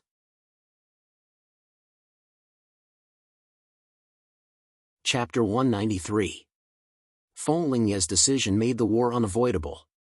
After a night of silence, the Vice Pavilion Master of the Myriad Weapon Pavilion arrived at Changle City at noon the next day. As for the others, they would arrive by evening at the latest. In the Myriad Weapon Pavilion, Feng Lingye's rallying power was similar to Xiaoqin's in Nine Firmaments Palace. Feng Lingye didn't feel the slightest bit happy when faced with the arrival of so many experts from the Myriad Weapon Pavilion. After all, this wasn't his original intention. In the end, this was just a stupid decision he made. Feng Lingye was very calm, but Su Chu was overjoyed. When he thought of the Yan family being destroyed and his Su family dominating Changle City, Su Chu couldn't help but feel excited. Time passed slowly. When dusk approached, the 10,000 Weapon Pavilion's army was already within reach of Changle City. At this moment, Feng Lingye brought Su Jin and the Vice Pavilion Master of the 10,000 Weapon Pavilion to the Yan residence once again. In the Yan family's main hall, Xiaoqin and Su Jin saw Feng Lingye and the Vice Pavilion Master. When he saw the Vice Pavilion Master appear beside Feng Lingye, a strange glint flashed across Xiaoqin's eyes. He seemed to have guessed something in his heart. Sitting opposite each other, the atmosphere was somewhat oppressive. After a moment of silence, Feng Lingye was the first to speak. Brother Xiaoqin, don't worry about the Yan family's matters. Consider it as me owing you a favor. In the future, I will repay you greatly. How about it? Even now, Feng Lingye didn't want to become enemies with Xiaoqin. He planned to persuade Xiaoqin to give up at the last moment. However, after hearing Feng Lingye's words, Xiaoqin sneered. His tone was somewhat cold as he said, "This is your choice? After knowing the whole story, you still want to help the Su family destroy the Yan family?" Xiaoqin believed that Feng Lingye already knew the ins and outs of the matter, but in the face of the Su family's pressure and the Su family's indiscriminate slaughter of the innocent, Feng Lingye still chose to help the Su family in the end. This caused a faint trace of anger to appear in Xiaoqin's heart. Feng Lingye didn't know right from wrong. Feng Lingye's choice made Xiaoqin extremely disappointed. Feng Lingye revealed a bitter expression and laughed self-deprecatingly. Feng Lingye couldn't even tell right from wrong at the most basic level, so he was unable to tell right from wrong. Brother Xiaoqin, how can it be so easy to determine who is right and who is wrong in this world? I have my own difficulties, and I don't expect Brother Xiaoqin to understand. I only hope that Brother Xiaoqin can give me face and not interfere in this matter. Feng Lingye tried his best to persuade Xiaoqin not to interfere in this matter. In response, Xiaoqin immediately laughed out loud. He stood up and looked down at Feng Lingye, who had a complicated expression on his face. Then, Xiaoqin loudly shouted, "What is right and wrong in this world? Feng Lingye, I really overestimated you before. Perhaps you're right. The right and wrong of this world isn't something that can be determined so easily. Moreover, there's no such thing as absolute justice and fairness in this world, Feng Lingye said with a smile. However, we cultivators should have our pride. The Su family's actions, regardless of whether it's right or wrong, are simply shameful to the extreme. I, Xiaochen, am not a saint to begin with. I can't care so much about injustice. But now that I'm in the Yan family, I'll take care of this matter. If you insist on continuing to make mistakes, then let's fight. Feng Lingye's choice angered Xiaochen. He couldn't understand why Feng Lingye, as a king of pride, would make such a foolish decision. He clearly knew that it was wrong, but he still insisted on continuing to make mistakes. Xiaochen loudly shouted. As soon as he finished speaking, a surge of battle intent rose from Xiaochen's body. Seeing this, Feng Lingye's heart was incomparably bitter. Long before he came, he had already guessed that it was impossible for Xiaochen to let go of this matter. He sighed softly. Since persuasion didn't work, then he could only follow his plan. He would take down Xiaochen first, then destroy the Yan family. As long as the Yan family was destroyed, Xiaochen would be powerless to reverse the situation. He also slowly stood up. At the same time, Su Zhen and the Vice Pavilion Master of the Myriad Weapon Pavilion faced each other. The two Dao sovereigns stood firmly beside their respective kings of pride. At this moment, the air seemed to have become heavy. Feng Lingye looked at Xiaochen with a complicated expression, then slowly opened his mouth and said, Brother Xiaochen, don't blame me. I have my own difficulties. Sorry for the offense. As soon as Feng Lingye finished speaking, over 100 black geese flew from the horizon and arrived in the sky above Changle City. Atop these black geese were over 1,000 disciples and elders of the Myriad Weapon Pavilion who stood solemnly. With so many experts from the Myriad Weapon Pavilion appearing in Changle City, it naturally attracted the attention of countless people. When they realized that these people's target was the Yan family, many cultivators in Changle City shook their heads helplessly. It seemed that the world was about to change. The backer of the Su family, King Li Huajiao Feng Lingye, had taken action personally. Under such a lineup, the Yan family had no way of resisting. It seemed that the Yan family's destruction was a foregone conclusion. The experts from the 10,000 Weapon Pavilion had appeared. At the same time, Xiaochen was also slightly taken aback at the sight of so many experts from the 10,000 Weapon Pavilion. Even Xiaochen himself did not expect Feng Lingye to go to such an extent. He did not hesitate to mobilize such a lineup of experts from the 10,000 Weapon Pavilion just to destroy the Yan clan. After a brief moment of shock, Xiaochen looked at Feng Lingye with a calm gaze. This guy was determined to destroy the Yan family. Brother Xiaochen, you can't protect the Yan family. Let go. Feng Lingye said indifferently under Xiaochen's gaze. Hearing Feng Lingye's words, Xiaochen smiled coldly and said, Is that so? Then let's see if it's me who can't protect the Yan family or you who can't protect the Su family. There was nothing more to say. Just as Xiaochen's voice fell, a loud eagle cry rang out. Then, everyone saw that from another direction, hundreds of golden-winged great peng eagles were flying over Changle City. Soon, they arrived in front of the experts from the Myriad Weapon Pavilion. Both sides were mounted on golden-winged great peng eagles and black geese, facing each other. On top of the golden-winged great peng eagles were the experts from the 9 Firmaments Palace. After 3 days of rushing, they finally arrived at Changle City. Following the arrival of the experts from the 9 Firmaments Palace, Feng Lingye's heart sank. It's over. When did Xiaochen contact the 9 Firmaments Palace? Now that the experts from both sides had gathered, his plan to destroy the Yan family in an instant had completely failed. Furthermore, the situation was developing in an unimaginable direction, completely out of Feng Lingye's control. Not only Feng Lingye, but Su Jin's face was also incomparably pale. She never thought that things would turn out like this. Just as the two of them were still in shock, Xiaochen's voice slowly rang out. Feng Lingye, I've said it before. If you want to fight, I'll fight with you. Fellow senior brothers, please lend me a hand and repel the Myriad Weapon Pavilion.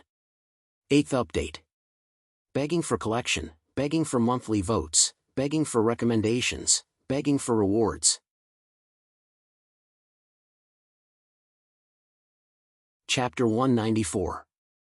Fellow senior brothers, help me. Following Xiao Chen's words, the cultivators from Nine Firmaments Palace shouted in unison. King Jiao is too courteous. They had come here to help Xiao Chen. Although their opponent had changed to the Myriad Arms Pavilion, since Xiao Chen had spoken, they would not show any fear. Besides, the disciples of Nine Firmaments Palace were not afraid of the Myriad Arms Pavilion. Both sides were equal in strength. Neither side feared the other. It did not take long for the experts from the two overlord forces to engage in an intense battle. Nine Firmaments Palace took the initiative to attack. Naturally, the Myriad Arms Pavilion would not just sit there and wait for death. A great battle broke out. Elders against elders, Dao children against Dao children, and ordinary disciples against ordinary disciples. Everyone had chosen their opponents and an intense battle broke out in the sky above Changle City. When the battle broke out, in order to avoid harming the innocent, both sides intentionally set the battlefield outside the city. As for the Taoists, deacons, and elders, they could fly in the air. Thus, the battle was naturally set in the sky. The ordinary disciples were fighting outside the city. In the sky above Changle City, tens of battlefields were constantly emitting terrifying shockwaves from the battle. Seeing the battle break out, Feng Lingye looked at Xiao Chen with a complicated expression. Brother Xiao Chen, are you really going to disregard the consequences for the sake of the Yan family? In Feng Lingye's opinion, Xiao Chen had gone mad. For the sake of the Yan family, he had actually escalated the situation into a bloody battle between two overlord forces. In the face of Feng Lingye's question, Xiao Chen replied coldly. Brother Feng, aren't you also disregarding the consequences for the sake of the Su family? Feng Lingye retorted mercilessly. Hearing that, Feng Lingye fell silent. Xiao Chen continued, since it has come to this, there is no need for unnecessary words. Brother Feng, if you want to fight, then bring it on. Today, I, Xiao Chen, will seek justice for the people of Changle City who died unjustly. As soon as he finished speaking, Xiao Chen took the initiative to attack. He pointed his finger and directly used the Chun Jun sword finger. Sword light flashed. Seeing this, Feng Lingye's gaze turned cold. He knew that things had gotten out of hand. Although he regretted it, there was nothing he could do. He could only resist. An intense battle broke out between the two great prides. This time around, it was no ordinary sparring session. It was a true life and death battle. At the same time, Sujin smiled towards the vice pavilion master of the 10,000 weapon pavilion as she looked at the two of them engaged in an intense battle. Old man Feng, let's exchange a few blows as well. Then, the two great Dao masters soared into the sky and a great battle broke out in the clouds. Looking at Changle City that was completely engulfed in the flames of war, Su Jin was a little dazed. She had never thought that things would develop to this point because of her willful request. If she had not forced Feng Lingye to take action, this battle could have been avoided. However, it was clearly too late to say that now. The intense battle between the two sides was slowly becoming more and more intense. It should be known that as Overlord-class forces, 9 Firmaments Palace and 10,000 Weapon Pavilion would inevitably have some small conflicts between them. Some of the disciples even had quite a bit of hatred between them. Now that there was an opportunity, both sides seemed to have found a channel to vent their frustrations. Therefore, they did not show any mercy and went all out. Ever since she was young, this was the first time Su Jin felt flustered. She did not know how to end this. Perhaps, there was no way to end this unless a victor was decided. However, once a victor was decided, it would mean that someone would die. This was not the result she wanted to see. Su Jin was not the only one. In the Su family's mansion, the Su family's patriarch, Su Heng, and the Su family's young master, Su Chu, stared blankly at the sky. Su Heng muttered to himself. How can this be? How can this be? Didn't King Bewitching Sword not support the N family? How did things turn out like this? Hearing his father's words, Su Chu's face turned complicated. The situation had completely exceeded his expectations. Previously, he had guessed that if Feng Lingye were to take action, Xiaochen would not fight to the death for the Yan family. However, at this very moment, Su Chu's guess was proven wrong.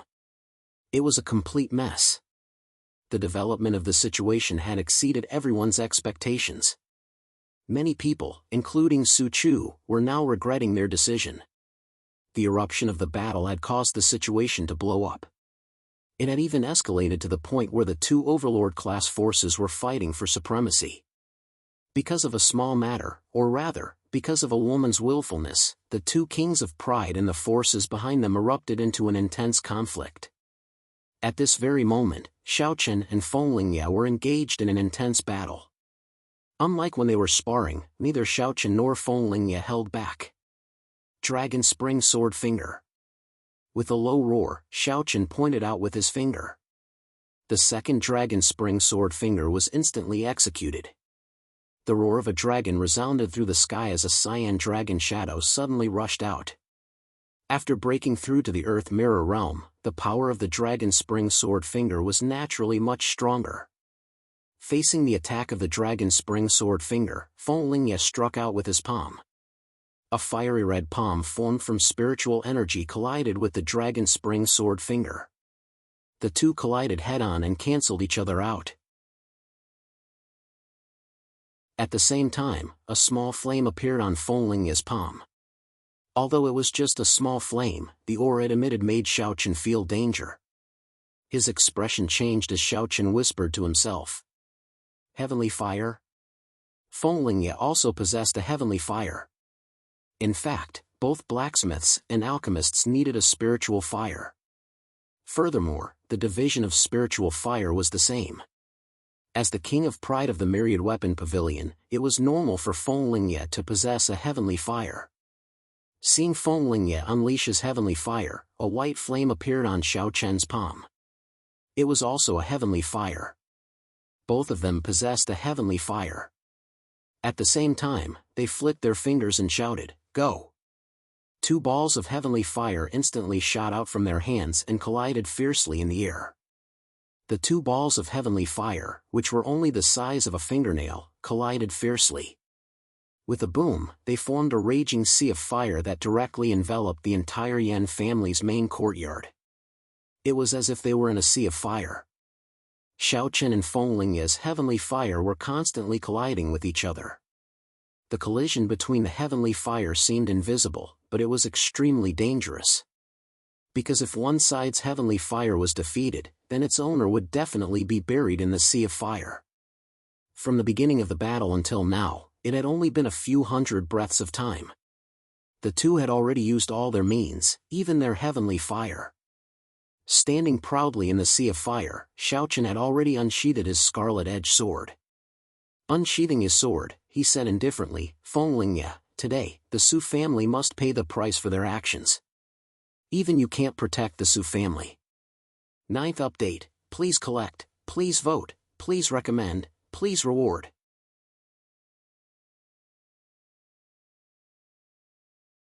Chapter 195. With the scarlet-edged sword in hand, Xiaochen didn't give Feng Lingye another chance. Seeing this, Feng Lingye didn't dare to be careless either. He also summoned his own earth weapon, a fiery red saber. As a disciple of the Myriad Weapon Pavilion, Feng Lingye's saber was personally refined by the Myriad Weapon Sovereign. Its power wasn't any weaker than the scarlet-edged sword. It was also a top-grade earth weapon. The saber and sword collided in a fierce battle. Both of them had raised their strength to the peak. Sword light whistled and saber shadows filled the sky. This was the first time the two had fought. Facing Feng Lingye, Xiaochen had to admit that his combat strength was pretty good. His saber technique was also incomparably sharp. However, when it came to saber techniques, Xiaochen had never seen anyone stronger than Feng Lingye among his peers. Even if it was Feng Lingye, compared to Qianling, he was still slightly weaker. As the fierce battle continued, Feng Lingye's expression gradually became more and more solemn. Although he had maintained a high level of vigilance and attentiveness towards Xiaochen from beginning to end, Feng Lingye had to admit that he had still underestimated Xiaochen after the real fight. Indeed, Xiaochen was worthy of being hailed as the leader of the 10 Great Prides. His comprehension of sword techniques couldn't be said to be flawless, but it was definitely unfathomable. The seemingly ordinary sword techniques in Xiaochen's hands had so many variations that it made Feng Lingye feel a chill. In Feng Lingye's opinion, Xiaochen's sword techniques had already surpassed many experts of the older generation. Gradually being suppressed by Xiaochen, Feng Lingye slowly fell into a disadvantage. He could only defend with all his strength and couldn't find any opportunity to counterattack. After completely erupting with his combat strength, Xiaochen gained the upper hand. Seeing this scene, Su Jin's expression changed drastically. Although she was willful, her love for Feng Lingye was real. Seeing Feng Lingye gradually falling into a disadvantage, Su Jin felt anxious. She gritted her teeth and the storage ring in her hand flashed with light. Wielding her sword, she directly attacked Xiaochen from behind. Worried about Feng Lingye's safety, Su Jin couldn't care about anything else. She could only attack Xiaochen. Feeling Su Jin's aura rapidly approaching, the two people in the fierce battle also noticed the scene. A cold glint flashed through Xiaochen's eyes. He didn't have a good impression of Su Jin. The reason why things had turned out this way was almost entirely because of Su Jin. It was her willfulness that led to Feng Lingye's foolish decision. There was no need to show mercy. Xiaochen was not the kind of person who pretended to be aloof and thought that he would show mercy to women. The world of warriors was cruel to begin with. Sometimes, women were more dangerous than men. Therefore, in Xiaochen's eyes, there was no distinction between men and women. There were only enemies and friends. Since he was an enemy, he naturally would not show mercy regardless of whether he was a man or a woman. He swept his sword and forced Feng Lingye to retreat. Then, he turned around and pointed his finger at the charging Su Jin. The Chunjun sword finger was instantly displayed. The sword flashed and went straight for Su Jin. Seeing that Xiaochen didn't hold back, the retreating Feng Lingye's eyes immediately turned red. He shouted, "Jin, retreat!" Facing Xiaochen, Su Jin definitely had no chance of winning. If Xiaochen wanted to kill Su Jin, it definitely wouldn't be difficult. Facing Feng Lingye's angry shout, Su Jin realized the danger. Seeing that the sword was rapidly approaching, Su Jin didn't have time to do anything. She could only prioritize avoiding her vitals. But in the end, the Chunjun sword finger still penetrated Su Jin's shoulder. Su Jin wasn't seriously injured in one blow, but she was still sent flying.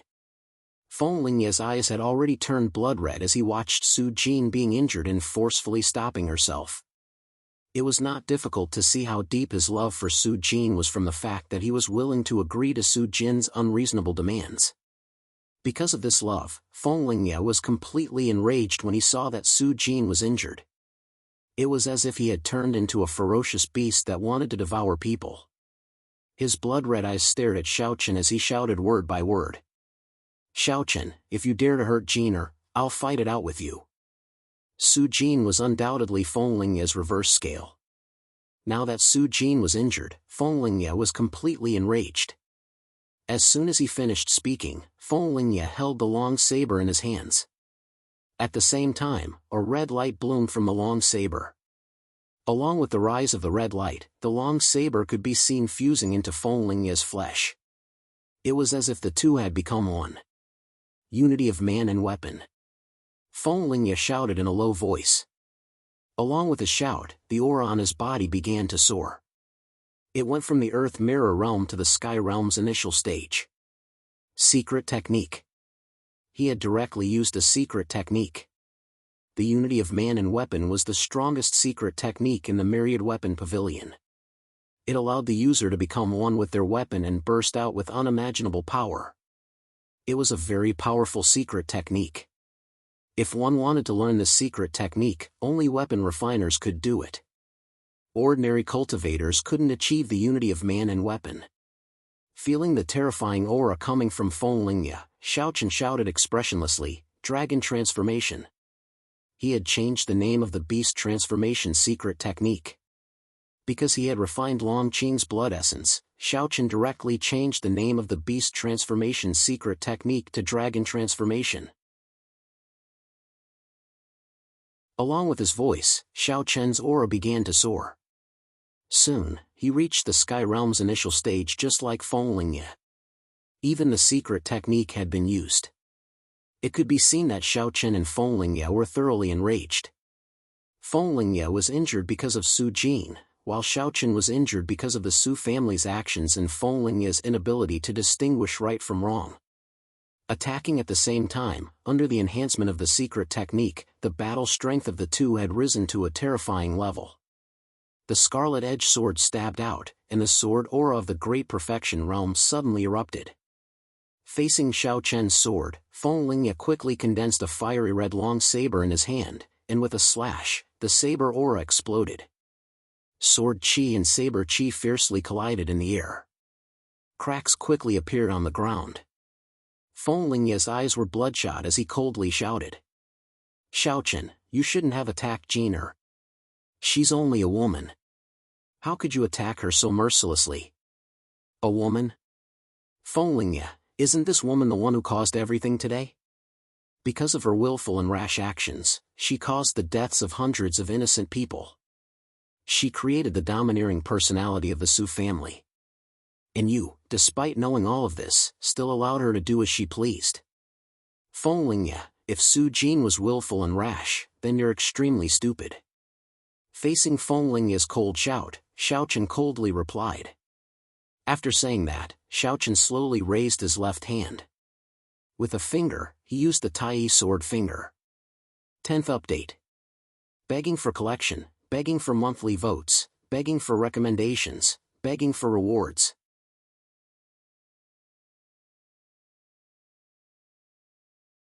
Chapter 196. From Xiaochen's point of view, Fenglingye was already madly in love with Su Jin. As a man, Fenglingye's love for Su Jin was understandable. However, if he couldn't differentiate between right and wrong because of his love for Su Jin, then he would be foolish beyond compare. Women could be willful, and men could be tolerant. However, as a man, especially a king of pride, he must have his own bottom line. He couldn't be tolerant just because he was accommodating his woman. At such a close distance, Xiaochen's Tai sword finger had already shot out. The extremely thick sword ray was like a heavy jianyi, instantly engulfing Fenglingye. Compared to the pure Jun sword finger and Dragon Spring sword finger, the Tai sword finger might be inferior in other aspects, but in terms of absolute strength, the former couldn't compare at all. Needless to say, under such close proximity, it wasn't hard to imagine just how much strength Fenglingye was enduring. His entire body was engulfed by the sword ray that erupted from the Tai sword finger. Seeing this, the injured Su Jin worriedly shouted, "Husband, there was no way to dodge at all." He could only face Xiaochen's Tai sword finger head-on. Following Su Jin's shout, the sword ray slowly dissipated after more than 100 breaths. At the same time, Fenglingye's figure appeared before Xiaochen once again. At this moment, Fenglingye's mouth was dripping with blood. However, his body was covered in a red layer of light. It was obvious that when he was resisting the Tai sword finger, this red layer of light protected Fenglingye. Fenglingye didn't expect Xiaochen to be able to display such a powerful attack at such a close distance. At this critical moment, Fenglingye used his life-saving technique, Red Armor. Red Armor was an Earth-level martial skill that specialized in defense. It was also because of the protection of Red Armor that although Fenglingye was injured, it wasn't serious. The red light slowly dissipated. Xiaochen was not surprised that Fenglingye was able to receive the Tai sword finger. Firstly, he had only just learned the basics of the Tai sword finger, so he had yet to fully display its might. Secondly, Fenglingye was still a king of geniuses. If it was so easy to heavily injure him, then Fenglingye would truly be too weak. Xiaochen knew that he wouldn't be able to take down Fenglingye so easily, so he wasn't too disappointed. At the same time, Fenglingye also made his move after forcefully withstanding Xiaochen's Tai sword finger.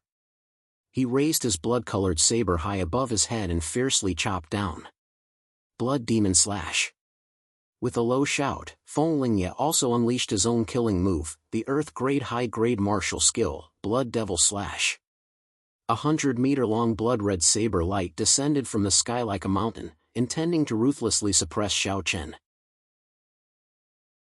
Facing Feng Lingye's Blood Demon Slash, Xiao Chen didn't retreat. Instead, he directly met it head-on.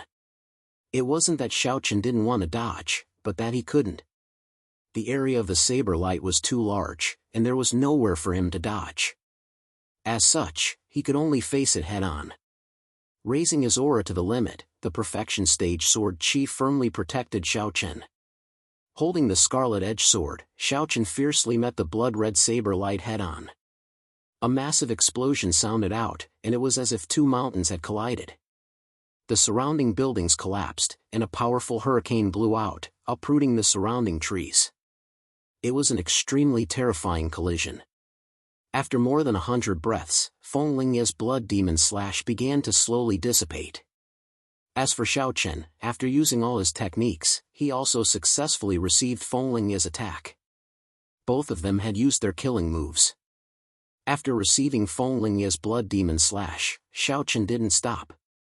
His feet moved, and his figure directly appeared in front of Feng Lingye. Waving the jianyi in his hand, the two of them engaged in an intense battle. Both of their strongest killing moves had been received by the other. At the same time, because they had taken each other's killing moves head-on, both Xiao Chen and Feng Lingye were injured. Both of them didn't care about their injuries, and quickly fought fiercely. Soon, the two of them fought all the way from the Yan residence to Chang'e City. Then, they fought all the way from the city to the outside. Everywhere they passed, everyone fled. They weren't qualified to participate in the Battle of the Proud Kings. Their attacks grew increasingly fierce, and it was impossible to tell that both of them were injured. In close combat, Xiao Chen's swordsmanship was indeed superior. Once again, he suppressed Feng Lingye. However, even though he had the upper hand, he could only suppress him. To put it simply, there was indeed a gap between Xiao Chen and Feng Lingye's strength. Xiao Chen's battle power was indeed slightly stronger than Feng Lingye's. However, there was a limit to this difference. It was possible to determine victory or defeat in a fight, but it was very difficult to determine life and death. It was possible to defeat Feng Lingye, but it was very difficult to kill him. In fact, it was practically impossible. Those who could become proud kings naturally had many tricks up their sleeves besides battle power, especially life-saving methods. Therefore, it was easy to imagine how difficult it was to kill them. Xiao Chen understood this principle, and so did Feng Lingye.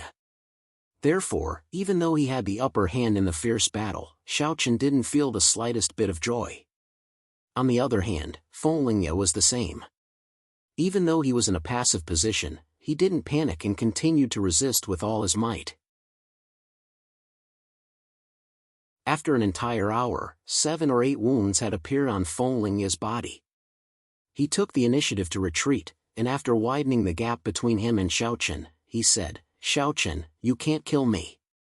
How about we end this matter here? I won't touch the Yan family." Feng Lingye was completely no match for Xiao Chen, so he took the initiative to concede. However, his concession didn't satisfy Xiao Chen. "Won't touch the Yan family?" Xiao Chen's expression was calm as he stood proudly with his sword in hand. "Do you still think that this is a matter of not touching the Yan family? I've already said that the Su family will pay the price for their actions today. How many innocent people did the Su family kill? Today, I will make the Su family pay with their lives. Xiao Chen must make the Su family pay the price." Hearing this, Feng Lingye's expression turned ugly and he remained silent. After a while, Feng Lingye clenched his teeth and said, "I won't let you touch the Su family. Xiao Chen, although you're stronger than me, it's impossible for you to kill me. With me here, you can't touch the Su family." Because of Su Jin, Feng Lingye planned to fight to the end. As long as Xiao Chen couldn't kill him, then he could protect the Su family. However, Feng Lingye's plan soon fell through. Following his words, 3 figures suddenly appeared beside Xiao Chen. The three of them were Long Qing, Qin Shuru, and the beast sovereign expert. When the three of them appeared, Long Qing smiled and said, "Third brother, what's wrong? Did you meet a tough bone? Do you need second sister to help you?" Translator, Endless Fantasy Translation Editor, Endless Fantasy Translation.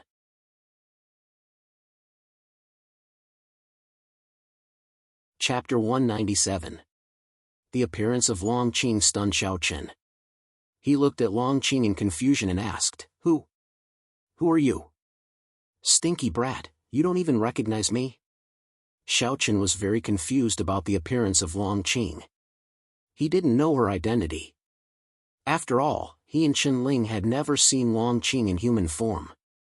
When the three of them separated, Long Qing had only just learned how to speak, so Xiaochen didn't recognize Long Qing's identity. She was dressed in a long green dress, and her face was beautiful without a single flaw. Under this beautiful face, there was an innate majesty and valiance that spread out. Looking at the great beauty in front of him, who he had never met before, but directly called him third brother, Xiaochen was stunned for a few breaths before he suddenly reacted. He instinctively pointed at Long Qing and said, You are, stinky brat, you don't even recognize your second sister?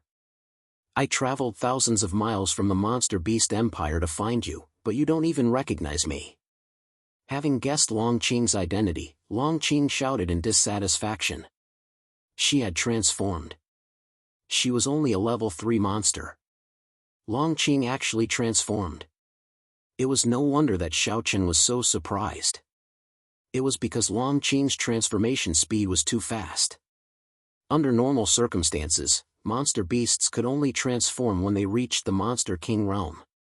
But Long Qing was actually able to transform when she was only a level 3 monster beast. Xiaochen was a little confused by the sudden meeting. After he slowly came back to his senses, Xiaochen had no choice but to greet his second sister under Long Qing's coercion. As if to take revenge, ever since they became sworn brothers, Long Qing liked to hear Xiaochen call her second sister. Every time she forced Xiaochen to call her second sister, Long Qing's heart would be filled with joy. After hearing the words second sister from Xiaochen's mouth, Long Qing once again looked at Fenglingye. Long Qing had some understanding of the central divine region. At the same time, there was an introduction of the 10 great prides in the demon beast empire. Thus, Long Qing immediately recognized Fenglingye's identity. With a faint smile on his face, Long Qing said faintly, "Lihua proud king, Fenglingye. You are indeed a character. However, since you dared to bully third brother, no matter what, I will destroy you today." When he heard Long Qing's words, Fenglingye frowned. This woman, who had suddenly appeared with Qin Shuru, made Fenglingye instinctively feel a sense of danger. Although Long Qing didn't emit any aura, Fenglingye didn't dare underestimate her. At this moment, Fenglingye still didn't know how terrifying Long Qing was. After hearing Long Qing's words, Xiaochen inwardly smiled. Long Qing's unexpected appearance had completely reversed the situation. It was indeed difficult for Xiaochen to kill Fenglingye by himself. However, if he joined forces with Long Qing, then Fenglingye would become a fish on the chopping board. As a member of the Divine Dragon clan, Long Qing's bloodline power was second to none among the demon beasts. It was absolutely at the top. It was precisely because of this terrifying dragon bloodline that Long Qing's strength wasn't inferior to Xiaochen's. It could be said that if Long Qing was a human, then she would definitely be one of the 10 great prides. With the strength of a king of prides, it was equivalent to 2 king of prides ganging up on Fenglingye. Moreover, both of them were actually stronger than Fenglingye. As such, it was naturally impossible for Fenglingye to resist. Fenglingye's heart sank. Just facing Xiaochen alone was enough to make it difficult for Fenglingye to resist. Now, in addition to Xiaochen, there was also Long Qing who made him extremely wary. Looking at Xiaochen and Long Qing with a complicated gaze, Fenglingye didn't say a word. At the same time, Long Qing also ordered the beast sovereign expert that came with her to help 9 Firmaments Palace's Su Jin. As a result, the deputy pavilion master of the Myriad Weapon Pavilion, who was one of the top fighters in the Dao Master realm, was besieged by 2 Dao Masters. The situation took a turn for the worse. With the appearance of Long Qing, the strongest and the King of Prides fell into a complete disadvantage. Without giving Feng Lingye any chance, Xiaochen and Long Qing directly attacked. In just one exchange, Feng Lingye's face turned completely gloomy. Long Qing's combat strength wasn't any weaker than Xiaochen's. She was completely comparable to the 10 Great Prides. It was simply impossible for Feng Lingye to have any chance of victory against 2 prided kings by himself. Especially Long Qing. Don't be fooled by her beautiful appearance, her brute force was simply terrifying to the extreme. Even among the 10 Great Prides, the barbarian king Primeval and Godly Fist Lin Nuo, who placed the most emphasis on physical strength, couldn't compare to Long Qing in terms of physical strength. She had a beautiful appearance but possessed a shocking amount of brute force. This contrast was truly too great.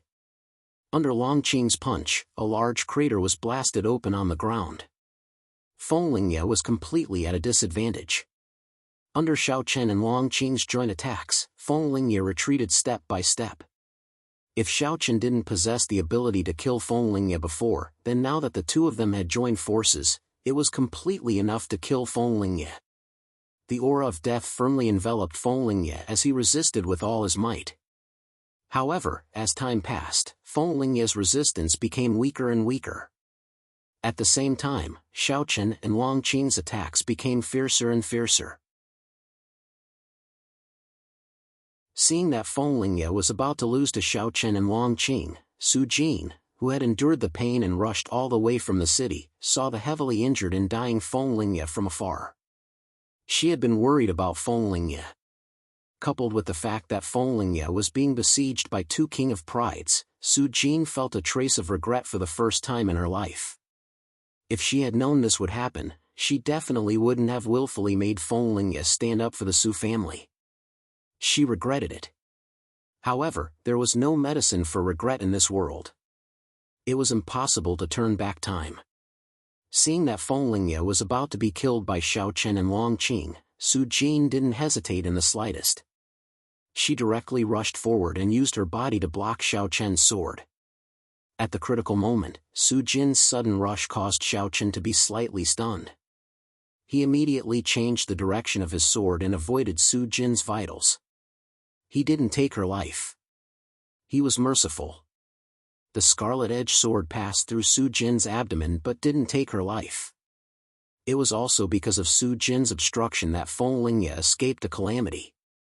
However, Feng Lingye, who had escaped a calamity, didn't rejoice in the slightest. Looking at Su Jin who had collapsed in his arms, Feng Lingye's eyes turned red. Jiner, are you alright? He anxiously called out Su Jin's name. Seeing this, Xiaochen and Long Qing looked at each other and didn't make a move. Facing Feng Lingye's cries, Su Jin, who had been repeatedly injured, turned pale. However, at this very moment, a trace of regret appeared on her face. She weakly said to Feng Lingye, "Husband, I was wrong. I shouldn't have forced you. The Su family has changed a lot these past few years because of me. I clearly knew this, but I still made one mistake after another, which led to today's outcome." 12th update. Begging for collection, begging for monthly votes, begging for recommendations, begging for rewards.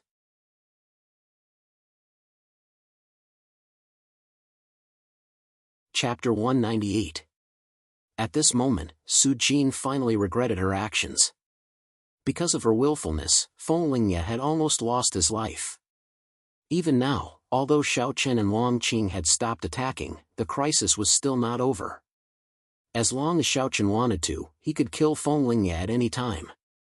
Hearing Su Jin's regret, Feng Lingye's eyes flashed with regret. Su Jin's willfulness wasn't the only reason for the current situation. In fact, he couldn't shirk his own responsibility. Just as Xiaochen had said, a woman could be willful and mischievous, but a man, especially a king of prides, couldn't abandon his bottom line and make such a foolish decision because of a woman's mischief. Both of them felt regret in their hearts as they gently patted Su Jin's back. At the same time, the Vice Pavilion Master of the Myriad Weapon Pavilion also fell from the sky with a trace of blood hanging from the corner of his mouth. Obviously, under the joint attack of Su Jin and the Sovereign Beast, the Vice Pavilion Master was also heavily injured. After the Vice Pavilion Master of the Myriad Weapon Pavilion appeared, Su Jin and the Sovereign Beast also appeared beside Xiaochen. The outcome of their battle had also been decided. Following the defeat of the Dao Sovereign Realm expert and Feng Lingye, the morale of the Myriad Weapon Pavilion's members plummeted. Following Xiaochen's words, both sides stopped fighting. After the fierce battle stopped, Xiaochen looked at Feng Lingye and said indifferently, "Feng Lingye, do you still want to continue being stubborn?" Feng Lingye was silent in the face of Xiaochen's words. He had lost. He had lost completely. He had lost to the point where he had nothing to say. From Xiaochen's words, it wasn't hard to tell that if Feng Lingye still refused to come to his senses, Xiaochen would kill him. Don't think that just because Feng Lingye was a proud king, no one would dare to kill him. First of all, Xiaochen was also a proud king. Secondly, Longqing was also involved in this matter. And behind Longqing stood the entire Demon Beast Empire. In terms of strength, none of the overlords could compete with the Demonic Beast Empire.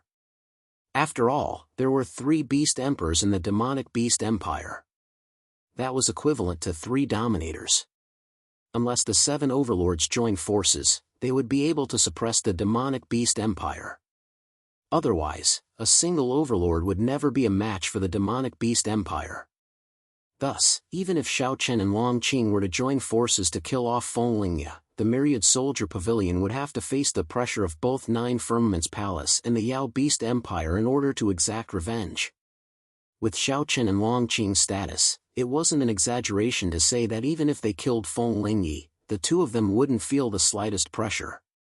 The Myriad Weapon Pavilion wouldn't dare to do anything drastic. Feng Lingye was well aware of this. After a moment of silence, he sighed. However, Su Jin was the first to speak up. "Proud King Bewitching Sword, my husband is the one who forced him to do this. If you want to kill someone, then kill me.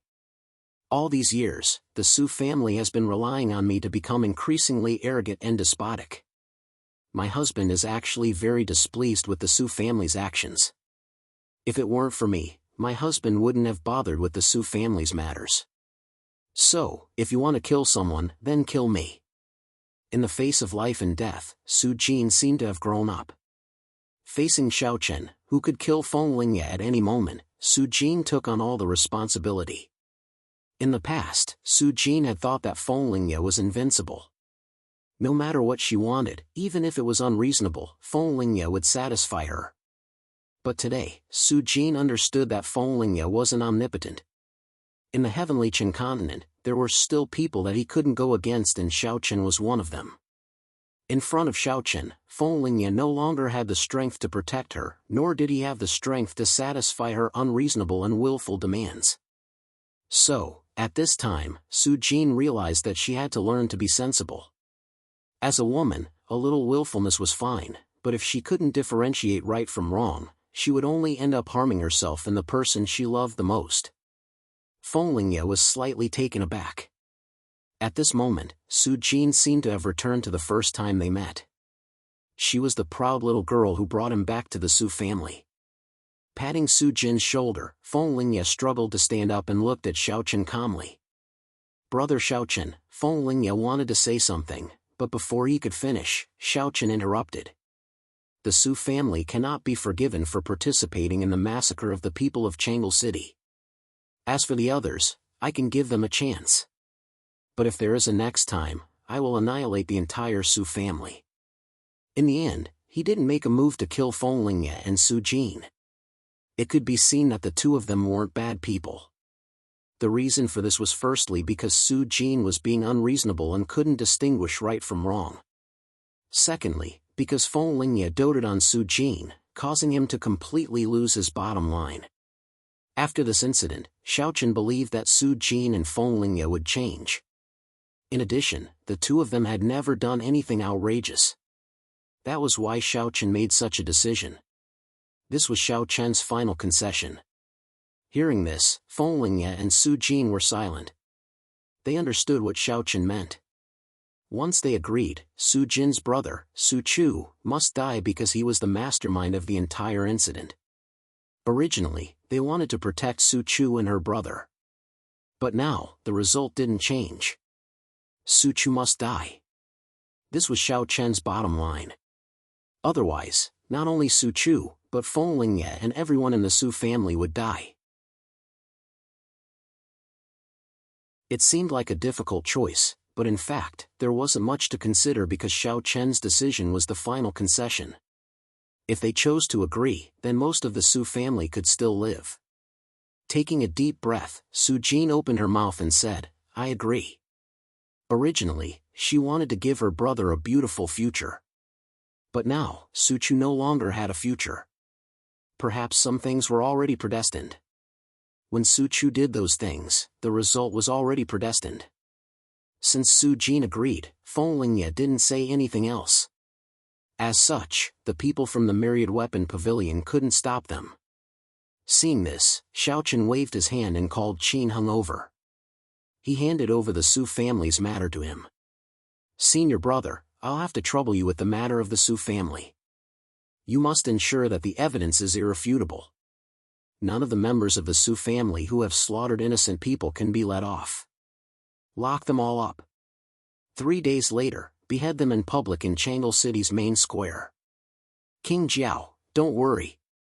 Bring justice to the innocent people," Qin Heng replied respectfully after hearing Xiao Chen's instructions. Then, he led a group of experts from 9 Firmament's palace to the Su family. Seeing the backs of Qin Heng and the others leaving, Su Jin knew that the Su family was finished. Even if they weren't exterminated, it would be difficult for them to control Chang'e City in the future. As for the Yan family, it was obvious that they had become the true overlord of Chang'e City. Thinking of this, Su Jin understood that she had personally pushed the Su family into the abyss of eternal damnation. Begging for your collection, begging for monthly votes, begging for recommendations, begging for rewards.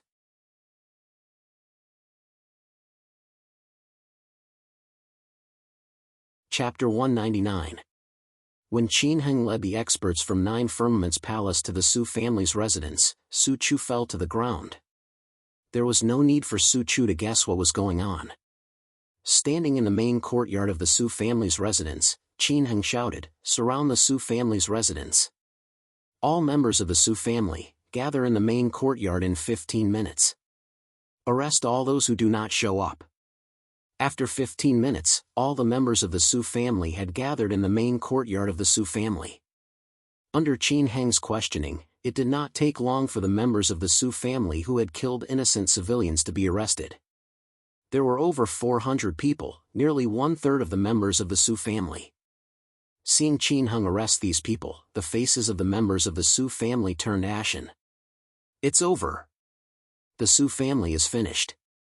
3 days later, he would be beheaded in public in the main square of Chang'e City. Su Chu was among these people. Realizing that he was about to die, Su Chu's face turned pale. He shouted out as though he had lost his mind, "Sister, save me! Save me!" Even now, Su Chu was still fantasizing about Su Jin coming to save him. However, he had never considered what Su Jin would do to save him. Everything was his own doing. Xiao Chen ignored the matters of the Su family. Feng Lingye and Su Jin had left with the men from the Myriad Arms Pavilion. Clearly, Su Jin had given up on the Su family. He had the experts from 9 Firmament's palace leave one after another, leaving behind less than 200 men to deal with the matters of the Su family. As for Xiao Chen, he stayed with Qin Shuru, Long Qing and the others in the Yan family's residence. After experiencing the great battle and witnessing Xiao Chen suppressing Feng Lingye, the members of the Yan family treated Xiao Chen with even more respect. Naturally, Xiao Chen did not care about the changes in the members of the Yan family. However, he did remind the Yan family to not become the second Su family and follow in the footsteps of the Su family. Otherwise, he would not show mercy. It was clear that the Su clan was completely crippled this time. They no longer had the strength to fight with the Yan clan, and the Yan clan had become the sole overlord of Chang'e City. The increase in strength would bring about greater ambition. In this process, many people would inevitably change.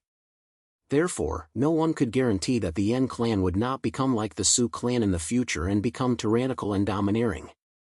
But thinking about it, with Xiao Chen's reminder, as long as the Yen clan wasn't stupid, they should know what to do. Because everything they had now was given by Xiao Chen. Similarly, Xiao Chen could take it back at any time and instantly beat the Yen clan back to their original state, or even kill them directly. At night, Xiao Chen and the other two sat in a circle in the garden. Long Qing said, "Third brother, do you know where big brother is?" "I don't know." After leaving the Longevity Mountain range. Upon hearing Long Qing's words, Xiao Chen shook his head. Then, he told Long Qing everything that happened after they left the Longevity Mountain range. They had never heard anything about Qianling. After the three of them separated, Qianling seemed to have disappeared from the face of the earth. Xiao Chen was helpless about this. Even if they couldn't find Qianling, with Qianling's means, there shouldn't be any problems. Besides, if there was any danger, he should be able to know immediately through the life token. And now, Qianling's life token didn't have any changes. From this, it could be seen that Qianling wasn't in any danger.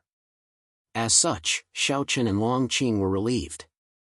After chatting for a while, the three of them left one after another.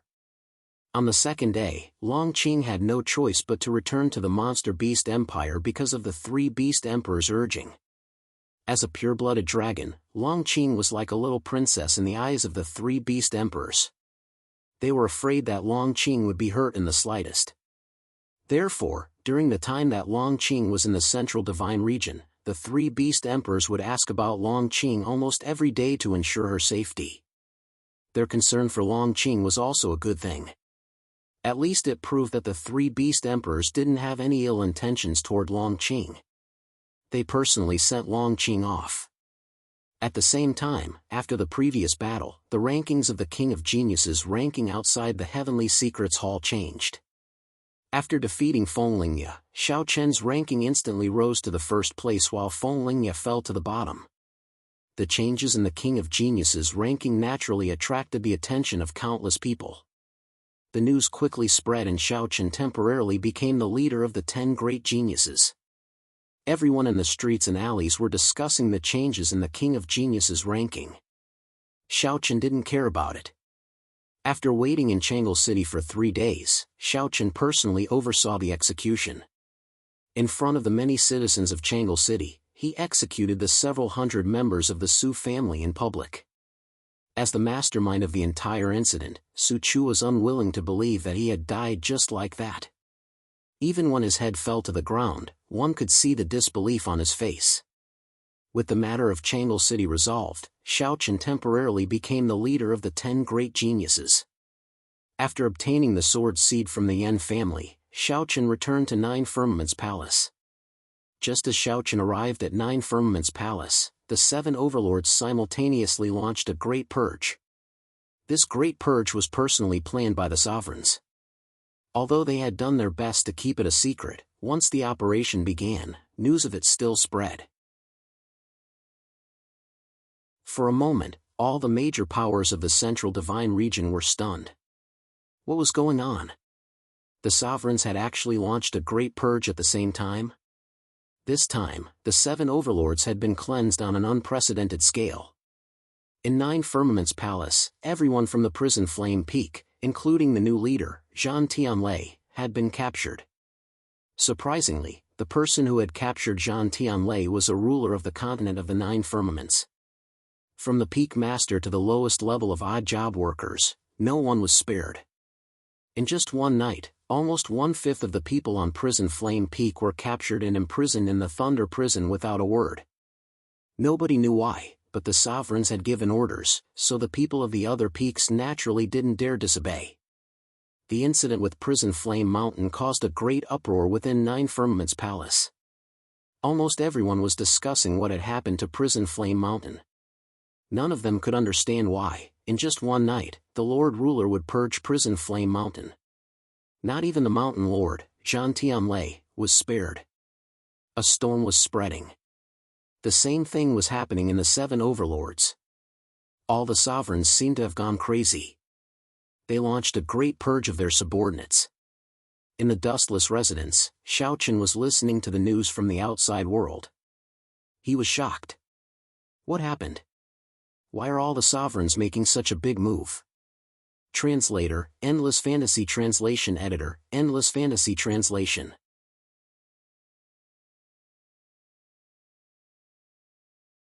Chapter 200. They had been wondering why the sovereigns hadn't expressed their opinions when such a major incident had occurred in Perpetual Joy City. It was clear that there were more important matters than Perpetual Joy City that the sovereigns couldn't afford to be distracted. Or perhaps it could be said that the incident in Perpetual Joy City couldn't be any more insignificant compared to this. It wasn't worth their attention at all. Xiaochen guessed that something big was going to happen, but very quickly, he received a message from the ruler of the continent of the Nine Clouds. After that, Xiaochen understood that what the rulers were concerned about was much more important than he had thought. The place where the ruler of the continent of the Nine Clouds had summoned him was strange. It was in Prison of Thunder. When Xiaochen arrived, the leaders of the other 8 peaks, as well as the new leader of Prison Flame Peak, were all there. When Song Xian saw Xiaochen, he waved at him. Xiaochen walked forwards and bowed before Song Xian. Then, they all entered Thunder Prison. When they arrived at the bottom of Thunder Prison, the ruler of the continent of the Nine Clouds was already waiting for them. At the same time, Zhan Tianlei, who had been captured before, and the other high-ranking members of Prison Flame Peak, were all imprisoned there. They're imprisoned at the bottom of Thunder Prison. What kind of crime did Zhan Tianlei and the others commit? Whispered the leader of Bloodblade Peak. Only those who had committed heinous crimes would be imprisoned at the bottom of Thunder Prison. They tried their best to control their astonishment and quickly walked up to the ruler of the continent of the Nine Clouds. They all bowed respectfully and said, "Greetings, ruler." Following behind the Peak Masters, Xiaochen was also secretly looking around. This was his first time in Thunder Prison.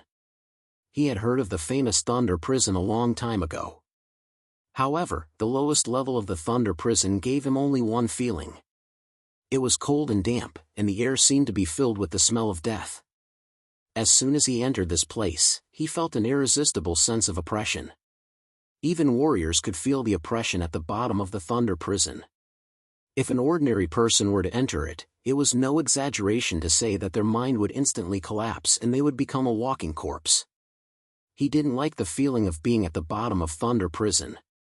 At the same time, the ruler of the continent of the Nine Clouds arrived in front of Zhan Tianlei's cage. He looked at Zhan Tianlei calmly. "You all know him, right?" When the ruler of the continent of the Nine Clouds asked, everybody nodded. "Zhan Tianlei is actually a demon cultivator," said the ruler of the continent of the Nine Clouds. All the Peak Masters were stunned by these words. Only Xiaochen, Song Xian, and the rest were confused. It was obvious that they did not know what a demonic cultivator was. Xiaochen and the others were not from the divine region of the Central Plains, so they were unfamiliar with the words demonic cultivator. However, the other Peak Masters' expressions changed drastically, as if they had heard something terrifying. Said the ruler of the continent of the Nine Clouds indifferently. He had anticipated that Xiaochen and the others would be puzzled, so he said indifferently. 3,000 years ago, demon cultivators invaded the Tianqian continent on a large scale. They wanted to annex the Tianqian continent. In the end, the Tianqian continent resisted stubbornly and forced them to retreat. But because of that, the Tianqian continent suffered great losses. He told Xiaochen and the others everything he knew about demon cultivators. After hearing the ruler of the continent of the Nine Clouds, Xiaochen and the others understood how terrifying demon cultivators were. They could be described as the Tianqian continent's nightmare. 3,000 years ago, the Tianqian continent's cultivators had almost all died. It was a cruel and brutal battle. Xiaochen understood how cruel and terrifying demon cultivators were. At the same time, when he looked at Zhan Tianlei, he understood why the ruler of the continent of the Nine Clouds had locked him in the lowest level of the Thunder Prison. After telling everyone about the demon cultivators, the ruler of the continent of the 9 clouds said solemnly, "Now, the demon cultivators are back again. And now, the demonic cultivators are making a comeback. They are preparing to launch a second invasion." The severity of this matter has far exceeded everyone's expectations. The power of the demonic cultivators has unknowingly spread throughout the entire heavenly Chin mainland. Even 9 Firmament's palace has a demonic cultivator lurking within it. Additionally, one of them has even taken up the position of peak master. When the ruler of the continent of the 9 clouds said that, everybody's expression stiffened.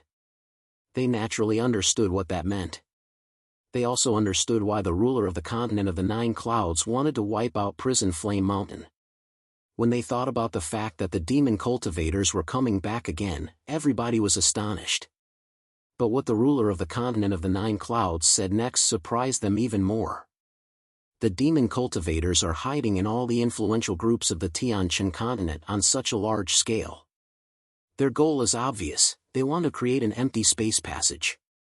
Just like 3,000 years ago, they want to use the empty space passage to invade the Tianqian continent again. Empty space passage. Those 4 words made everybody's expression fall. The ruler of the continent of the 9 clouds didn't need to explain further. Everybody understood what it meant if the empty space passage was successfully created. The situation was much more serious than they had imagined. After telling everybody the truth, the ruler of the continent of the 9 clouds gave an order. "Therefore, we have to wipe out all the demon cultivators in the Tianqian continent in one fell swoop. We have to stop them from creating the empty space passage. Now, the demon cultivators in 9 Clouds Palace have been dealt with. Next, we'll deal with the demon cultivators in the outside world. That's why we called you all here. From today onwards, all forces within 9 Firmament's Palace's sphere of influence will be investigated. Once you find any suspicious individuals, do not hesitate to kill them.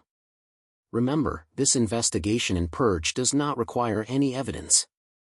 We would rather kill the wrong person than let any demonic cultivator escape." The ruler of the 9 Clouds Palace had said so much so that everybody could start the real purge. Now that the internal problems of 9 Clouds Palace had been dealt with, the only thing left was to wipe out all the demon cultivators in the Tianqian continent. Furthermore, in order to eliminate the root of the problem, the ruler of the continent of the 9 clouds had said that they'd rather kill the wrong people than let any demon cultivators go. They didn't need any evidence. As long as they suspected that you were involved with devil cultivators, they could directly kill you. Under such a bloody purge, there would definitely be many people who would die unjustly, but this was definitely the most reliable method. Given the urgency of the situation, it would be too pedantic to care about evidence. After all, this was a matter of life and death for the entire Tianqian continent. If the demonic cultivators were not completely wiped out, then the heavenly Qin continent would face the threat of being attacked by the demonic cultivators at any time. It was impossible to predict when such a threat would erupt, and once it did, the consequences would be unimaginable. Begging for a monthly vote, begging for a recommendation, begging for a reward.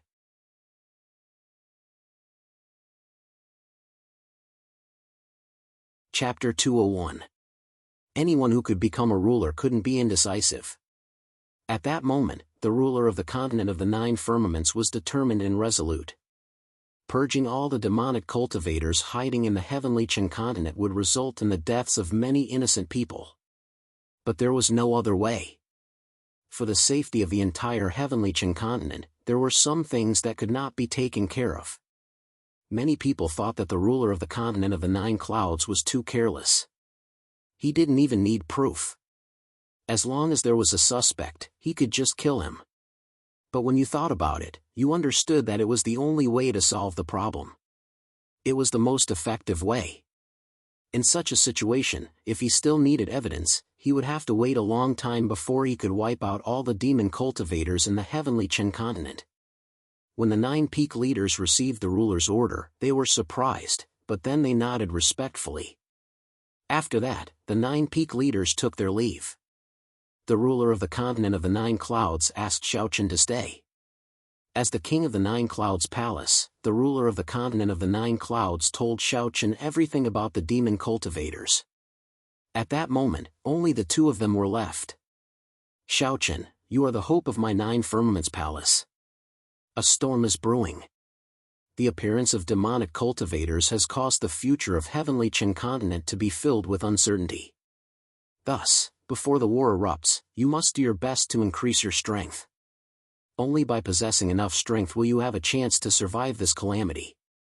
He didn't intend to let Xiaochen participate in the cleansing. The ruler of the continent of the Nine Clouds didn't think Xiaochen needed to get involved in the cleansing. Xiaochen's most important task was to practice cultivation and become stronger as quickly as possible. No one knew what would happen in the future. In the worst-case scenario, the demonic cultivators would open up a space tunnel. At that time, the entire Heavenly Qin continent would be engulfed in the flames of war. As such, only strength could allow them to survive such a calamity. They had high hopes for Xiaochen.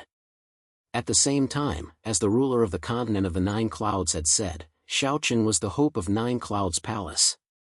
He understood what the ruler of the continent of the Nine Clouds meant. Xiaochen nodded solemnly. When the ruler of the continent of the Nine Clouds saw that, he smiled and said, I've heard that you obtained a sword seed from the Yen clan. Not bad. That sword seed is very useful for you. Go to the 100 Spiritual Pond and practice cultivation there. Even though the rulers didn't show up, they knew what had happened in Chanli City. The ruler of the continent of the Nine Clouds knew that Xiaochen had obtained a sword seed. The ruler of the continent of the Nine Firmaments had mentioned the 100 Spirits Lake, which was as famous as the Divine Lightning Tomb. It was one of the 3 great cultivation holy lands of Nine Firmaments Palace. When Xiaochen heard the ruler of the continent of the Nine Clouds, he nodded and said goodbye to the ruler of the continent of the Nine Clouds. On the way back to the dustless residence, Xiaochen had mixed feelings. The appearance of the demonic cultivators made Xiaochen understand that the Tianqian continent would not be peaceful in the future. However, this level of matter was not something Xiaochen could interfere with right now. Even though he was one of the 10 kings of proud cultivators, he wasn't qualified to get involved in such matters. All Xiaochen could do was become stronger as quickly as possible. As for the rest, he could only rely on the rulers. Just like Xiaochen, the other kings of proud cultivators had also heard about the demon cultivators from the rulers. The rulers had done that because they wanted to give the young cultivators some pressure. They wanted the young cultivators to work harder and become stronger. They didn't want to waste their energy on meaningless battles. He didn't tell the others about the demon cultivators. After returning to the dustless residence, Xiaochen decided to go to the 100 Spirits Lake the next day to cultivate and refine the sword seed. He told Qin Shuru about his secluded cultivation. The night passed silently. Early the next morning, Xiaochen went to the 100 Spirits Lake alone. The ruler of the continent of the Nine Firmaments had already given Xiaochen a talisman. With the talisman, Xiaochen could enter the 3 great cultivation holy lands of Nine Firmaments Palace at any time. Nine Firmaments Palace had never received such treatment before. It was easy to see how much the ruler of the continent of the Nine Firmaments Palace cared about Xiaochen. He went straight to the 100 Spirits Lake. The 100 Spirits Lake was the source of the spiritual vein of Nine Firmaments Palace. The spiritual qi there was extremely rich, to the extent that it had turned into liquid. Generally speaking, when great sects chose a location for their sect, the first thing they would look at was whether or not there was a spiritual vein. Only places with spiritual veins would have rich spiritual qi. For an overlord force like Nine Firmaments Palace, it was the same. Nine Firmaments Palace's spiritual vein was one of the largest spiritual veins in the entire Heavenly Qin continent. It was also because of the existence of the spiritual vein that Nine Firmaments Palace was able to produce so many experts. Cultivating there would yield twice the results with half the effort. The function of the spiritual vein was self-evident. As the source of the spiritual vein of Nine Firmaments Palace, the density of the spiritual qi in the 100 Spirits Lake was unimaginable.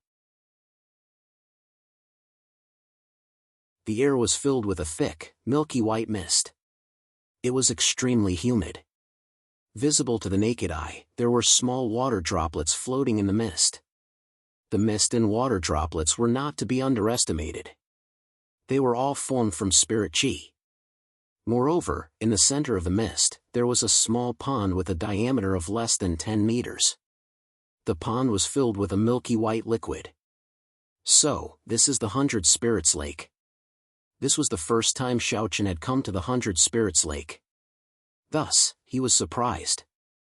The amount of spiritual liquid in the small pond before him was enough for an ordinary human to become a sovereign. However, the spiritual liquid in the 100 Spirits Lake was too rich and pure. Forget ordinary humans, even Tao sovereigns would not be able to directly ingest and refine it. Otherwise, their bodies would explode and they would die. It was impossible to directly ingest the spiritual liquid in the 100 Spirits Lake. The only way to break through was by absorbing the white mist in the air. The white mist was formed by the spiritual liquid in the 100 Spirits Lake. The 100 Spirits Lake could be said to be the foundation of 9 Firmaments Palace. After recovering from his initial shock, Xiaochen found a praying mat beside the 100 Spirits Lake and sat down cross-legged on it. Next, he retrieved the sword seed he obtained from the Yan family from his storage ring and placed it on his glabella. At the same time, the heavenly Dao sword embryo on his glabella greedily absorbed the energy within the sword seed. It was as though a gourmet had seen a delicacy. It looked like a seed, only about the size of a fingernail. As the embryo of the heavenly law greedily absorbed the energy, the seed of the sword continued to shrink. Several hours later, the entire seed of the sword disappeared. Inside Xiaochen's brow, the embryo of the heavenly law shone with extremely dense golden light. Begging to be added, begging to be recommended, begging to be rewarded.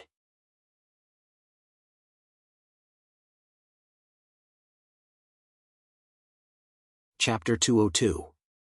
After successfully devouring the sword, the next step was to refine it.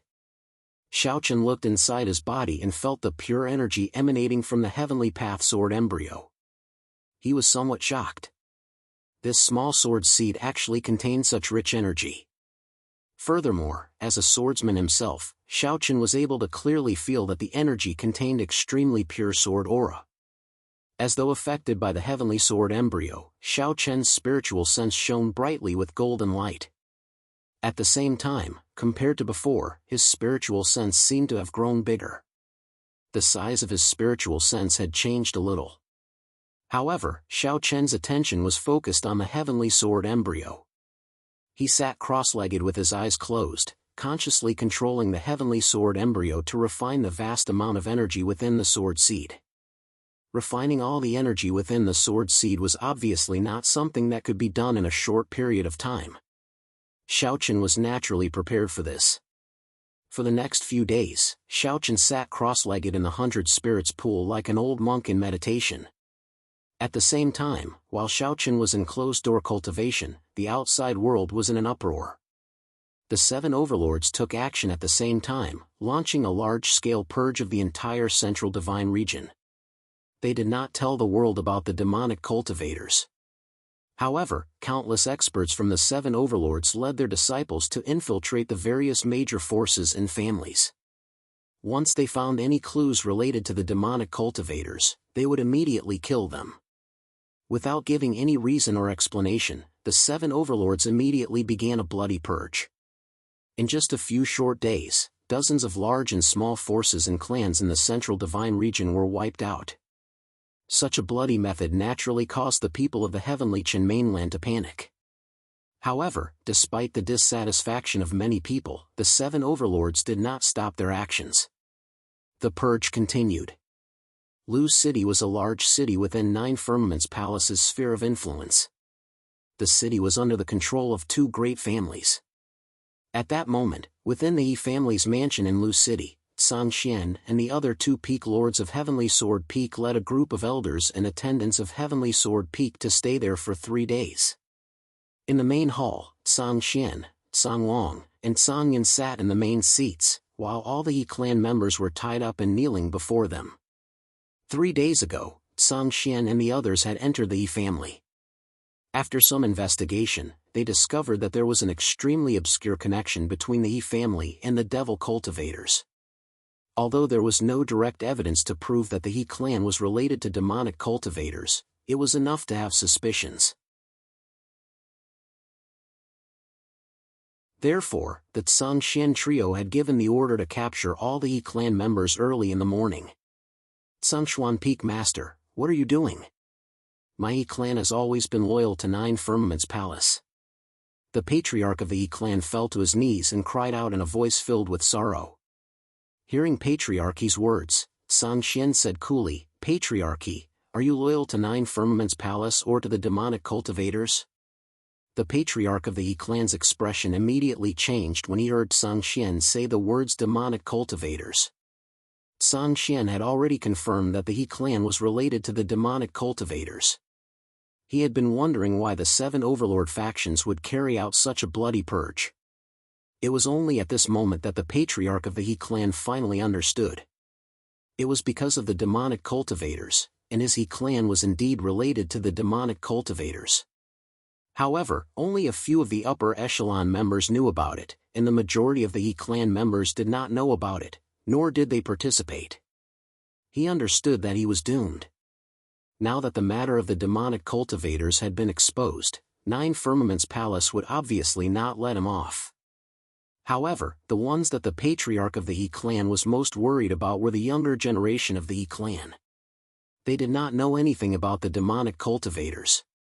Patriarchy looked towards Tsangxian and begged, Peak Master Tsangxian, it's all me. It's all me. The He clan members do not know about the demonic cultivators. If you want to kill me. Spare the younger generation of the He clan. They really do not know. In the face of Patriarchy's pleading, as well as the changes in the He clan members' expressions, Tsangxian guessed that the majority of the He clan members did not know about the demonic cultivators.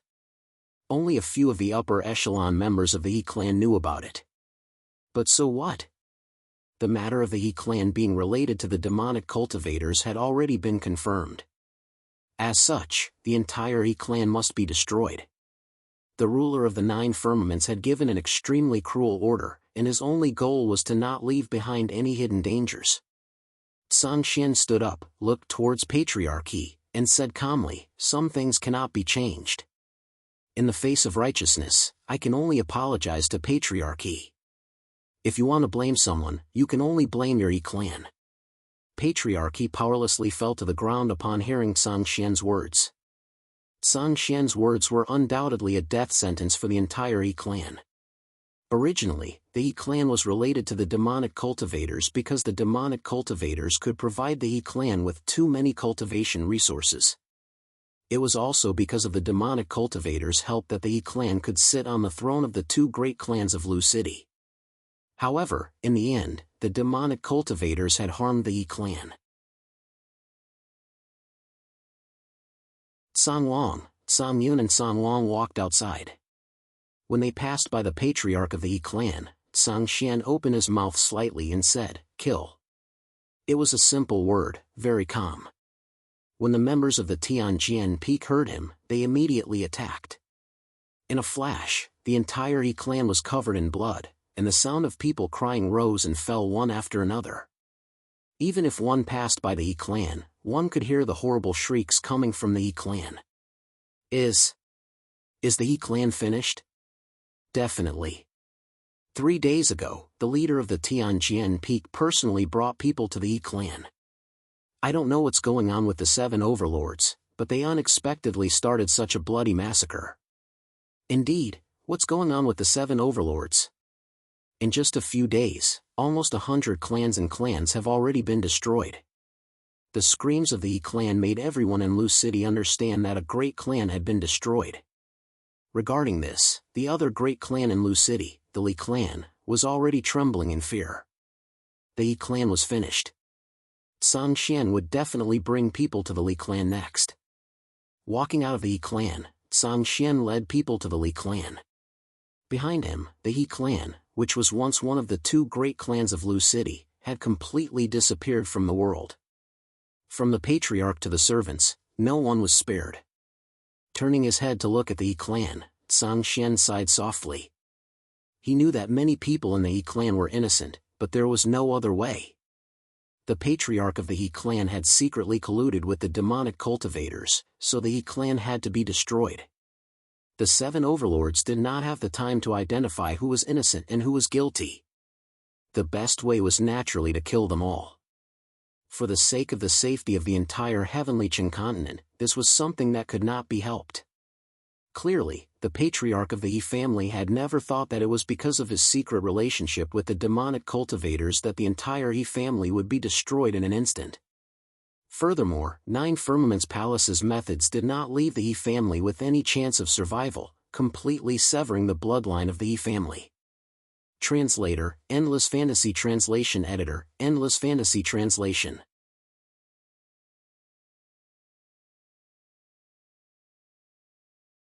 Chapter 203. After the Yi clan was destroyed, Tsang Xian brought his men to the Li clan. The Li clan was terrified by the arrival of Tsang Xian and his men. They were afraid that they would end up like the Yi clan. After respectfully inviting Tsang Xian and his men into the Li clan, Tsang Xian and his men stayed in the Li clan. After 3 days, they did not find any evidence of collusion between the Li clan and the demonic cultivators. The Li clan was innocent. Tsang Xian ordered to investigate the civilians in Lu City. Of the 2 major clans in Lu City, the Yi clan had been destroyed and the Li clan was innocent. The next step was naturally to investigate the civilians. It was not easy to find those who were in contact with the demonic cultivators. The workload was unimaginable. However, it could not be helped. Even if it was huge, it had to be done. With the Li clan as their base, the people of Sky Sword Peak quickly began to clean up Lu City. After 7 days, a total of 1,800 people were arrested. Among the 1,800 people, 300 were demonic cultivators who had been hiding in Lu City. The remaining 1,000 people had solid evidence that they had colluded with the demonic cultivators. As for the remaining 500 people, they were only suspects. A total of 1,800 people were arrested. In the end, they were all secretly executed by Tsang Xian and the Li clan. The entire Lu City was in a state of panic. Just when everyone thought that Tsang Xian and his men had other tricks up their sleeves, they unexpectedly left. Since the entire Lu City had been cleaned up, there was no need for them to stay. Tsang Xian and his men had to rush to the next city. Time was of the essence. After Tsang Xian and his men left, Lu City was completely under the control of the Li clan. Many people in Lu City were shocked when they recalled the sudden purge of the 9-Cloud Palace.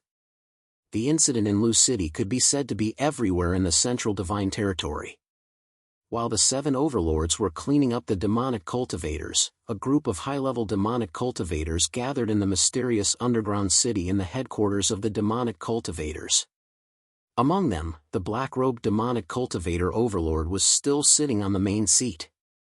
His gaze swept across the dozen or so Dao masters below him as he spoke in a hoarse voice. You all know about the heavenly Qin continent's purge of our demonic cultivators? Hearing this, everyone nodded slightly. Then, one of the black-robed men stood up and bowed respectfully. Lord Demon Envoy, the scale of the heavenly Qin continent's purge of us is unimaginable. It seems like they want to catch us all in one fell swoop. That's right. According to the reports we've received, nearly a fifth of our spies in the Central Divine region have been killed, another black-robed man added. Hearing their conversation, the black-robed sovereign called the demon envoy laughed hoarsely. That's right. I reckon the Tianqin continent has already guessed our intentions. They don't want us to open a spatial tunnel, so they're planning to catch us all in one fell swoop. The demon envoy had already guessed what the ruler of the continent of the 9 clouds was thinking. The strong cultivators in black clothes all agreed. Lord Demon Envoy, I don't think we can sit still and wait for death. If this continues, our situation will become more and more dangerous. At that time, I'm afraid that even the Devil City will be discovered by them. That's right. Lord Demon Envoy, the Devil City is our foundation. If it's destroyed, everything will be over. The Devil City they were talking about was the underground city. It was the center of all the demonic cultivators in the heavenly Qin continent. It was responsible for managing and commanding all the demonic cultivators hidden in the heavenly Qin continent. If the rulers of the heavenly Qin continent found the Devil City, the demonic cultivators would be finished. The demon envoy, who was hidden under his black robe, was extremely calm. After a long time, he slowly opened his mouth. I've already discussed this matter with the other demon envoys. In the face of our current predicament, we can only retreat in order to advance. Don't they want to find us? Let's start a war with them. The other demon envoys? If the people of the heavenly Qin continent were there, they would be astonished. The heavenly Qin continent didn't only have one demon envoy, there were other demon envoys. In other words, there was more than one ruler of the heavenly Qin continent. As the demon envoy's voice fell, everyone below was stunned. What did he mean? Did he want to start a war with the heavenly Qin continent? However, with the strength of the demonic cultivators, they were no match for the heavenly Qin continent. If they started a war, they would be seeking their own death. Seeing the doubts in everyone's hearts, the demon envoy sneered. Take the initiative to expose yourself and form at least 20 battlefronts in the heavenly Qin continent. During the war, you don't have to fight to the death with the people of the heavenly Qin continent. All you need to do is attract their attention. Now that the heavenly Qin continent has organized a purge, it's nothing more than trying to force us out. Since that's the case, we might as well show ourselves. This way, not only will we be able to attract the attention of the heavenly Qin continent, but we will also be able to stall for time. As long as we can hold on until the key awakens, we will be able to take down the heavenly Qin continent in one fell swoop. It wasn't a real war, but a war to divert the attention of the heavenly Qin continent and stall for time. Of course, this method would definitely cause the demonic cultivators to suffer heavy casualties. However, there was no better way. There were still several years before the key would awaken. Before that, the demonic cultivators had to persevere for a while longer. Hearing the demon envoy's words, the demonic cultivators below fell silent. They knew this was the only way. After a while, everyone nodded in agreement. Facing the large-scale purge of the heavenly Qin continent, the demonic cultivators quickly responded. This decision soon led to the outbreak of war between the heavenly Qin continent and the demonic cultivators. One day later, in a large city in the Eastern Sun region, tens of thousands of demonic cultivators suddenly appeared. In just half an hour, they took down the city and killed everyone in it. In just a few hours, the city became the demonic cultivators' territory. This was the first time the demonic cultivators had shown themselves. However, this was only the beginning. After the Eastern Sun region, a large number of demonic cultivators appeared in the West Sea region, South Wind region, and North Peak region. These demonic cultivators continued to attack and massacre. Soon, in the other 4 regions, excluding the Central Divine region, the demonic cultivators had taken down no less than 30 cities in just 3 days. These cities were all large cities in the 4 regions. At the same time, they were all located in prominent geographical locations. They were either strategic locations or important transportation routes. Now, all of them had been taken over by the demonic cultivators. 18th update. Begging for collection, begging for monthly votes, begging for recommendation, begging for rewards.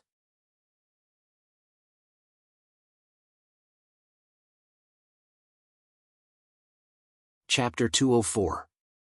In just 3 days, the demonic cultivators, who had been hard to find, had suddenly appeared on a large scale. Based on initial estimates, the number of demonic cultivators in the 4 regions had already reached over 1 million. Of course, for the Tianqian continent, which had a population of over 10 billion, this was nothing. However, there were even more followers under these demonic cultivators. These followers belonged to various influential groups and clans in the Tianqian continent. They weren't just secretly colluding with the demonic cultivators, they had been thoroughly brainwashed by the demonic cultivators. Their goal was to become a demonic cultivator. These people called themselves demonic servants, which implied that they were the demonic cultivators' slaves. These demonic servants had openly chosen to betray their clans. At the same time, their numbers were even more astonishing. There were over 10 million of them. The demonic cultivators' sudden counterattack was something the Tianqian continent hadn't expected. They hadn't expected the demonic cultivators to have developed to such an extent.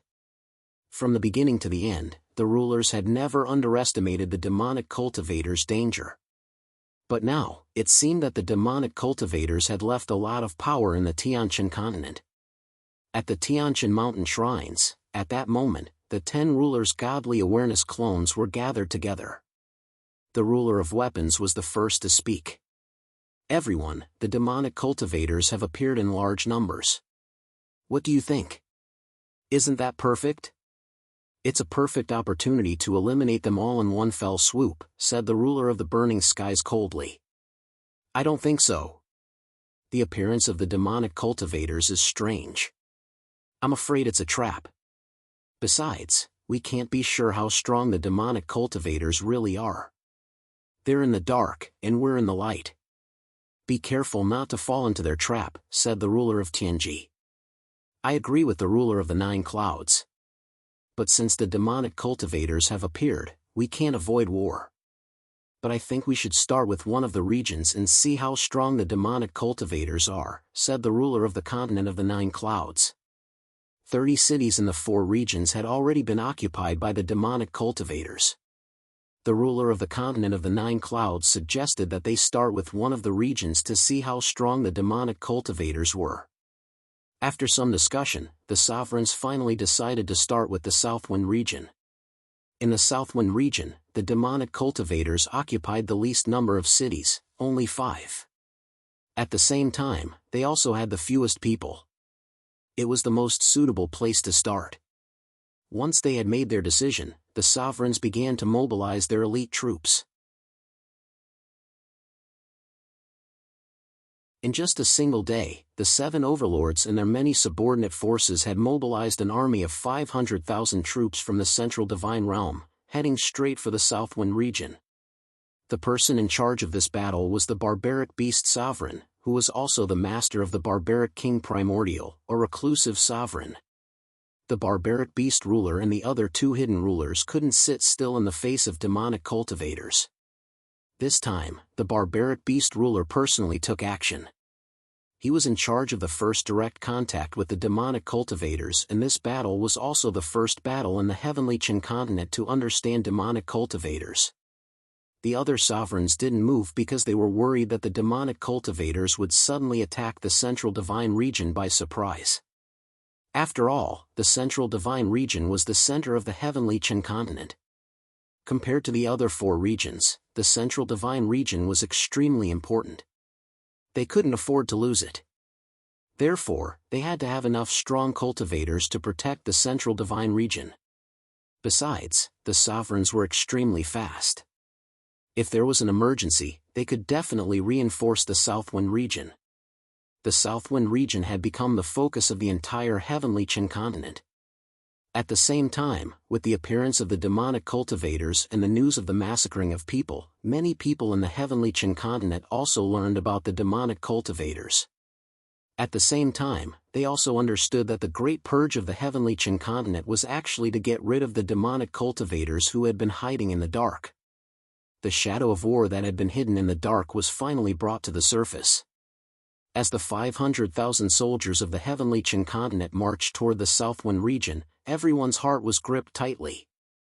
The heavenly Qin continent, which had been relatively peaceful for thousands of years, seemed to have fallen into the abyss of war at this moment. Just like 3,000 years ago, the flames of war would sweep across the land.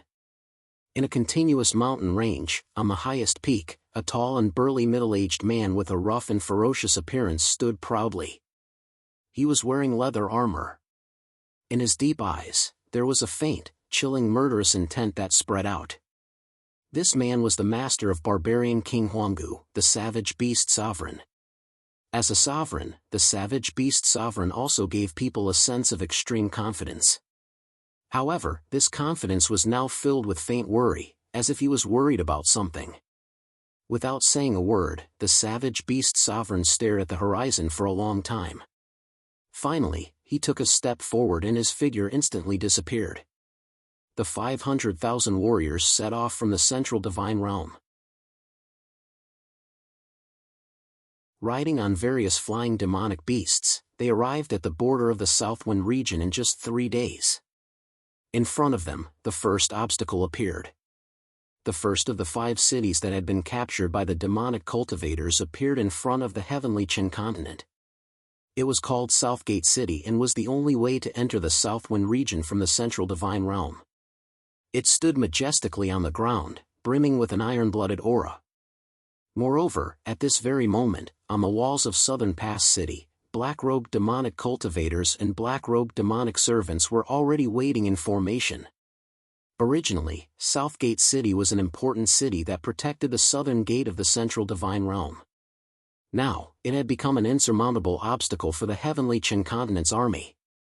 Riding on flying demonic beasts, the demonic cultivators on the walls of Southgate City faced the appearance of the 500,000 soldiers of the heavenly Qin continent. Each of the demonic cultivators on the walls of Southgate City revealed a sinister smile. "Ants of the heavenly Qin continent, are you here to die?" Following this demonic cultivator's words, a roar of laughter erupted.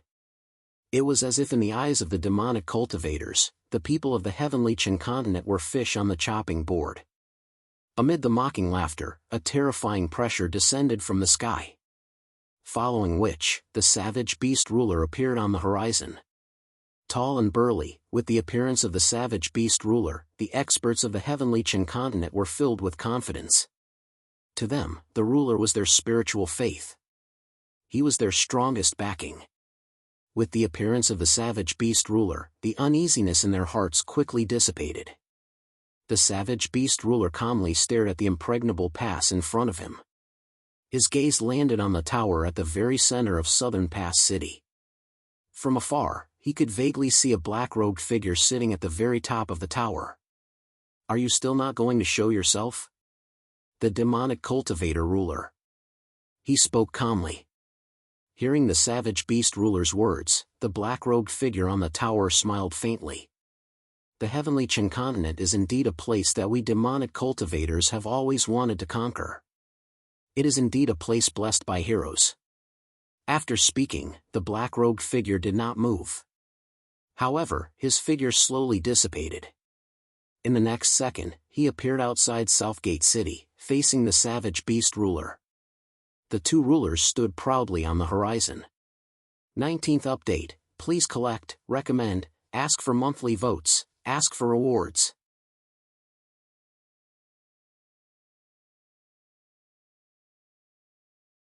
Chapter 205. The demonic cultivators also had sovereigns. Facing the black-robed demon envoy, the savage beast sovereign remained calm. However, he had an ominous premonition that the heavenly Qin continent had underestimated the power of the demonic cultivators. The 2 dominators faced off against each other. Their terrifying auras caused everyone's minds to tremble. Whether it was the heavenly Qin continent's side or the demonic cultivators' side, they all felt a great pressure. Under this pressure, the air seemed to have become much heavier. The 2 armies were confronting each other. Facing the demonic cultivators, the savage beasts had nothing to say. In the past, the demonic cultivators had almost destroyed the heavenly Qin continent. Now that they met again, there was no other choice but to fight to the death. "Kill!" The savage beast sovereign's voice thundered. It was a simple word. Hearing this, the heavenly Qin continent's army of 500,000 charged towards Southern Pass City under the leadership of several Dao sovereigns. The sovereigns gave the order and the war broke out. Facing the heavenly Qin continent's attack, the black-robed demon envoy calmly said, "Slaughter these ants." Along with his voice, the demonic cultivators and demonic servants all moved out. Immediately, the 2 armies engaged in a fierce battle. As the 2 armies engaged in a fierce battle, the savage beast sovereign took a step forward and appeared before the black-robed demon envoy in an instant. He threw out a seemingly ordinary punch, but it was this punch that caused the space to distort due to its immense power. As expected of a sovereign, the power of this punch was enough to shatter space. The black-robed demon envoy sneered in the face of the savage beast sovereign's punch. He extended his right palm and slowly drew a circle in the air. Black spiritual energy surged and formed a black spiritual energy shield in front of him. The fist slammed into the black spiritual energy shield and a terrifying shockwave exploded. It wasn't an exaggeration to say that even a Dao sovereign expert would find it difficult to resist the power of the shockwave. Just a single attack was already so powerful. It was obvious how powerful the sovereigns were. Due to the peace of the heavenly Qin continent, the sovereigns rarely fought. Now that the two sovereigns were going all out, the world seemed to change color. After thousands of years, the heavenly Qin continent finally welcomed another sovereign battle. Whether it was the savage beast ruler or the black-robed demon envoy, neither of them managed to gain the upper hand. The black-robed demon envoy coldly sneered after successfully blocking the savage beast ruler's attack. "It's my turn." The black-robed demon envoy clenched his hand into a fist. Layers of black spiritual energy surged out of his fist. And a demonic dragon emerged from the sea. Black spiritual energy erupted and instantly enveloped the savage beast sovereign. "Black demon overflowing the heavens," he growled. This was a technique of demonic cultivators. Enveloped by the black spiritual energy, the barbaric beast ruler immediately sensed an extremely dangerous aura assaulting it. Corrosive. It didn't take long for him to see that the black spiritual energy was corrosive. Moreover, this corrosiveness wasn't limited to objects, it could even corrode spiritual energy. It was indeed a strange technique. Moreover, it was their first time fighting against a demonic cultivator. The savage beast sovereign was caught off guard. Surrounded by black spiritual energy, the savage beast sovereign struck out with his palm. The spiritual energy in his body soared into the sky like a giant wave. 10,000 spirit tide. The spiritual energy turned into a giant wave that was hundreds of meters tall. It dispersed the black spiritual energy around him and neutralized the black-robed demon envoy's attack. The savage beast sovereign didn't stop. He moved and instantly closed in on the black-robed demon envoy. As a body cultivator, the savage beast sovereign's forte was his physical body. Among all the sovereigns in the heavenly Qin continent, the savage beast sovereign's physical body was number one. Only by engaging in close combat with the black-robed demon envoy could he fully display his advantage. Facing the savage beast sovereign's rapid approach, the black-robed demon envoy also realized this. He knew that he couldn't compare to the savage beast sovereign in terms of physical strength, so he immediately chose to retreat. As he retreated, he constantly attacked in an attempt to slow down the savage beast sovereign and increase the distance between them. However, the savage beast sovereign used the simplest and most violent method to neutralize the black-robed demon envoy's attacks. It didn't slow down in the slightest. In the end, the barbaric beast ruler finally managed to close in on the black-robed demon envoy. His physical strength erupted, and each of his fists contained a terrifying power as they flew towards the black-robed demon envoy. As expected, the black-robed demon envoy wasn't a match for the savage beast sovereign in close combat.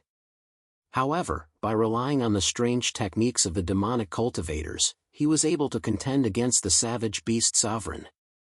The fierce battle continued. The two sovereigns clearly didn't hold back.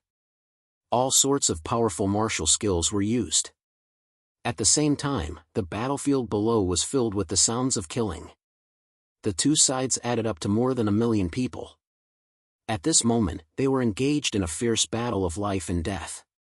In less than 2 hours, many people had already fallen. The heavenly Qin continent side was like this, and so was the demonic cultivator's side. There was no room for mercy in war.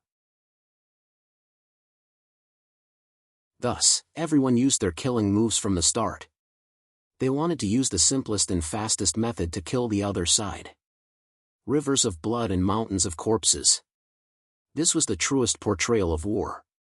In this battlefield of over 1 million people, the strength of an individual was extremely insignificant. Unless you could break through to the Dao King realm, you might be able to change things. Otherwise, you were just a drop in the ocean. The fierce battle continued. In the end, the heavenly Qin continent side lost over 50,000 people. The number of injured was uncountable. It was the same for the demonic cultivators. The number of casualties exceeded that of the heavenly Qin continent. Just as the two sides were locked in battle, the black-robed demon envoy in the sky forced the savage beast sovereign back with a palm strike. He shouted, "Retreat!" The black-robed demon envoy did not continue to fight to the death. At the final juncture, the black-robed demon envoy actually gave the order to retreat. In an instant, the numerous demonic cultivators and demon servants seemed to have been prepared. They began to retreat in an orderly manner, leaving behind only a few death warriors to cover the rear. As the demonic cultivators began to retreat, the black-robed demon envoy looked at the savage beast sovereign and smiled. "Sovereign of the heavenly Qin continent, until next time." With that, the black-robed demon envoy quickly turned into a cloud of black smoke. When the black smoke dissipated, his figure also disappeared. It was obvious that the black-robed demon envoy had mastered a superb concealment technique. He couldn't even sense a trace of his aura. Seeing the demonic cultivators retreat, the savage beast sovereign's expression turned ugly. Although the heavenly Qin continent side had won this battle and successfully captured Southern Pass City, the savage beast sovereign still felt that something was wrong. Because after this battle, the demonic cultivators didn't actually pay too painful of a price, and Southern Pass City seemed to have been given up on their own initiative. Perhaps from the very beginning, the demonic cultivators never thought of defending Southern Pass City to the death. 20th update. Please collect. Please vote. Please recommend. Please reward.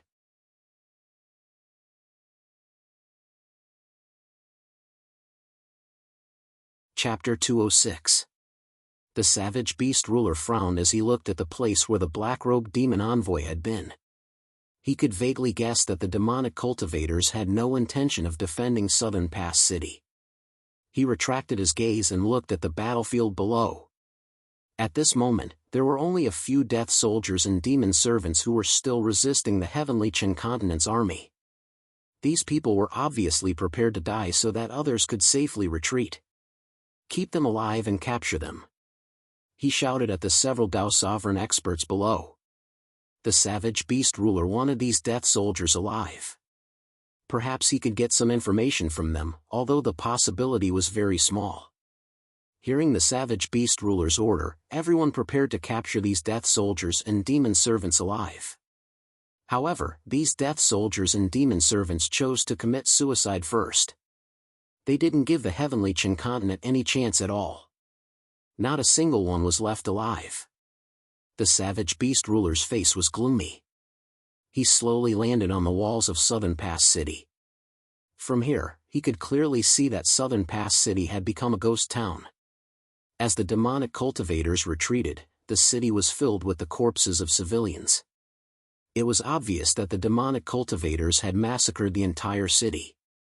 After a fierce battle, the heavenly Qin continent had successfully retaken Southern Pass City. However, there wasn't a single person left alive in the city. Only corpses were left. The savage beast ruler's face was gloomy as he looked at the rotting corpses. Although he wanted to chase after the demonic cultivators, he didn't give the order in the end. First of all, the demonic cultivators' army had completely disappeared after the death soldiers and demon servants stopped them. Moreover, if he rashly gave chase, it was very likely that he would fall into an ambush. He still didn't know how strong the demonic cultivators were. If two demon envoys suddenly appeared, the savage beast ruler would be in danger. Therefore, the best plan now was to fight steadily. They would first occupy Southern Pass City and then continue to advance into Southern Wen region.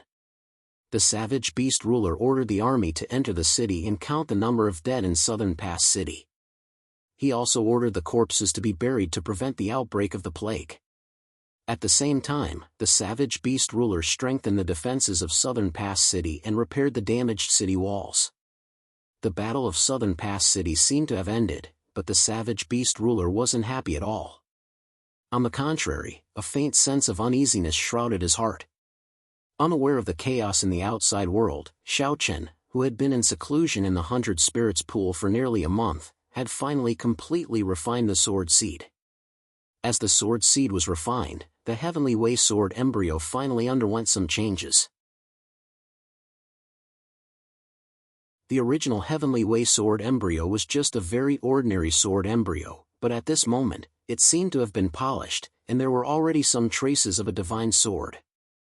However, there was still a long way to go before it could completely transform. However, although it did not completely transform, the benefits that the sword seed brought to Xiaochen were self-evident. With the transformation of the Heavenly Way sword embryo, the Heavenly Way sword embryo, which was known as one of the strongest special constitutions, finally revealed a hint of ferocity. Xiaochen slowly opened his eyes and exhaled a mouthful of turbid air. A faint smile hung on his face. From the Heavenly Way sword embryo, Xiaochen had already grasped an extremely abnormal technique, the Soul Slash. With this upgrade, the Heavenly Way sword embryo could attack. As long as Xiaochen willed it, the Heavenly Way sword embryo could release a strand of sword qi. This sword qi would not cause harm to the physical body, as its target was the soul. After testing out the Soul Slash, he could release 3 strands of Soul Slash in his peak state, and the recovery time was only a single day. Don't think that the Soul Slash was useless. On the contrary, the terror of the Soul Slash was definitely not weaker than a Heaven-tier martial skill. This was because the Soul Slash was invisible, so it was very difficult for the enemy to sense it. Unless it was someone with extremely powerful soul force, it was clearly impossible to guard against. Once struck by the Soul Slash, the first thing one would feel was the intense pain of their soul being torn apart, followed by an instant of sluggishness. Don't underestimate this instant of sluggishness. In a battle, perhaps this instant was enough to determine the outcome of the battle. Just imagine, if Xiaochen suddenly released such a Soul Slash in a battle, it would definitely be impossible for the opponent to guard against it. Furthermore, it was very likely that the opponent would be able to secure victory. Furthermore, being struck by the Soul Slash was different from physical injuries. It was very difficult to recover from it. Firstly, there were very few elixirs that could heal soul injuries. Furthermore, they were especially difficult to refine. Even if there were, the price would be frighteningly high. Therefore, under normal circumstances, cultivators would rather suffer physical injuries than soul injuries. This was because it was too difficult to recover. Without the help of elixirs, it was impossible to recover in a short period of time by relying on oneself. Because of this, once struck by Xiaochen's Soul Slash, cultivators of the same level would never be able to recover for the rest of their lives. As for those of a higher level, unless they had the help of elixirs, it would be extremely difficult and slow for them to recover. The terror of the Soul Slash made Xiaochen extremely satisfied. This was definitely one of his trump cards. He had not expected that the first magical ability that the Celestial Sword embryo had given him would be so terrifying. Feeling satisfied, he stood up and gently patted the dust off his body. Originally, he had wanted to stay in the 100 Spirits pool for a while longer to break through his cultivation. However, after calculating the time, he realized that he had been in seclusion for almost a month. Thus, he decided to go back to the dustless residence first. Anyway, he had the token that the ruler of the continent of the 9 clouds had given him. He could enter the 100 Spirits pool at any time. Today, he would go back to see if anything had happened. After that, he would come back to break through his cultivation. It would not take too much time. Thinking of this, Xiaochen directly left the 100 Spirits pool. On the way back to the dustless residence, Xiaochen had just returned to the Celestial Sword Peak when he heard from many disciples about the great changes in the Tianqian continent. The demonic cultivators had appeared en masse. There were no less than 1 million of them. Moreover, there were also some cultivators of the Tianqian continent who called themselves demonic servants. There were more than 10 million of them. Now, apart from the central continent, the other 4 regions had been attacked by the demonic cultivators. A few days ago, in the Battle of Nangguan City, under the leadership of the savage beast ruler, the Tianqian continent had succeeded in capturing Nangguan City. However, what the world had not expected was that after losing Nanwan City, the demonic cultivators of the Nanfeng region had actually collectively given up on the city. They had begun to engage in guerrilla warfare against the Tianqian continent's army. They came and went without a trace. It was impossible to find the demonic cultivators.